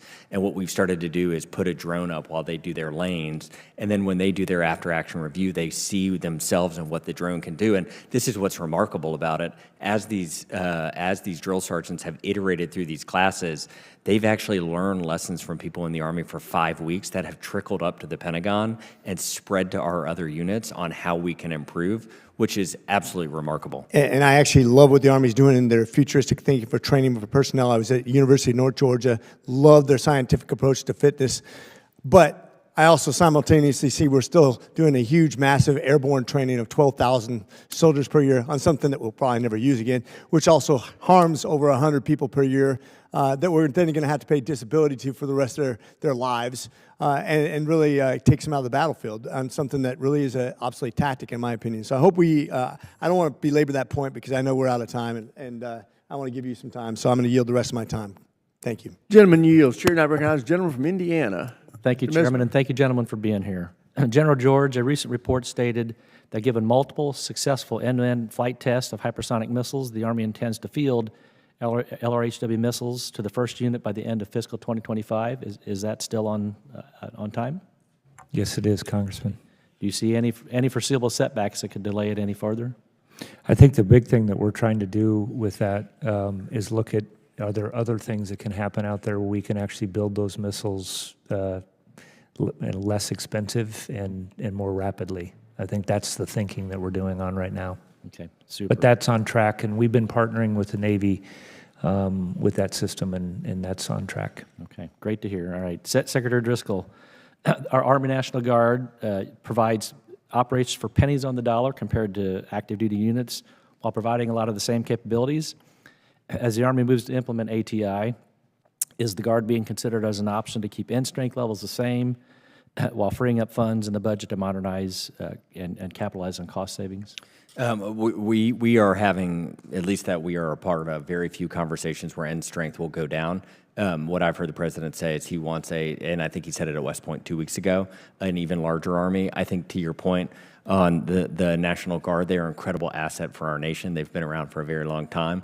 And one of the things that General George and I have prided ourselves in Army Transformation Initiative is we have done nothing to the regular Army that was different from the Guard, and we have tried to treat them exactly the same. And General George has done an incredible job of working with his peers in the Guard. I would just add, and we just talked to like 50 of the tags, and this is before, all of this came out to tell them, kind of what was going on. I think the one area that I think we need to adjust inside the Guard is I think we need to have actually more people than we have structure. And I know that that's always been a challenge because everybody wants to keep a certain amount of structure, but what you don't have is the flexibility to send people to training, that you need to do, and send people to school, whatever that is. So that's the conversation that we've actually had with them is we are going to have to make some adjustments, just like we're doing in the active component, on different types of things that we need more. Like we know we need more cyber, we need more counter UAS. We may need different of something else, and I think we're going to have the flexibility moving forward, and we're working with the Director of the Army National Guard and the tags to make sure that we're doing that. Okay, thank you. General George, on the Readiness Subcommittee, General Mingus mentioned foreign military sales as a way to sustain Humvees and JLTs moving forward. As often highlighted, those familiar with the FMS process, bureaucratic red tape, approval times, and delivery delays have plagued that process for years. What reforms are needed to the FMS process to better support allies who want to purchase U.S. equipment and our defense enterprises that seek to sustain American defense production lines like the Humvee and JLTV? Yeah, as you know, Congressman, the Army doesn't own that, that process. I agree that there's a lot we need to do to make sure that we're moving that much more quickly. I got a call yesterday, actually, from an Army chief. I've had a couple of those in the last month about JLTV specifically and looking to buy those. And, people are just like us. They want, when you decide you have a need, you're ready to get this stuff quickly. And they also like American equipment because it's good. So we can certainly send something over and have our team come over and talk to you about that in detail. Would appreciate that. And Congressman, just to foreign military sales, I think it's even more important than just those two platforms. The more we can smooth our demand signal across us and our allies for things like PAC-3s that we need, the more joint ventures could be stood up in places around the world. And so when you start to think of things like pre-positioned stock, the best outcome is that people we trust are building the same things we're using. So if we go into conflict, they can either send their people or their things. And so foreign military sales is an example, I think, of the United States acting in a massively overprotected fashion that is harming us dramatically. Thank you. My last one, well, I'll yield back the rest of my time so we can all get moving. Thank you. Gentleman yields back. Gentlemen, you did a great job. Thank you very much for your service to our country, and we are adjourned.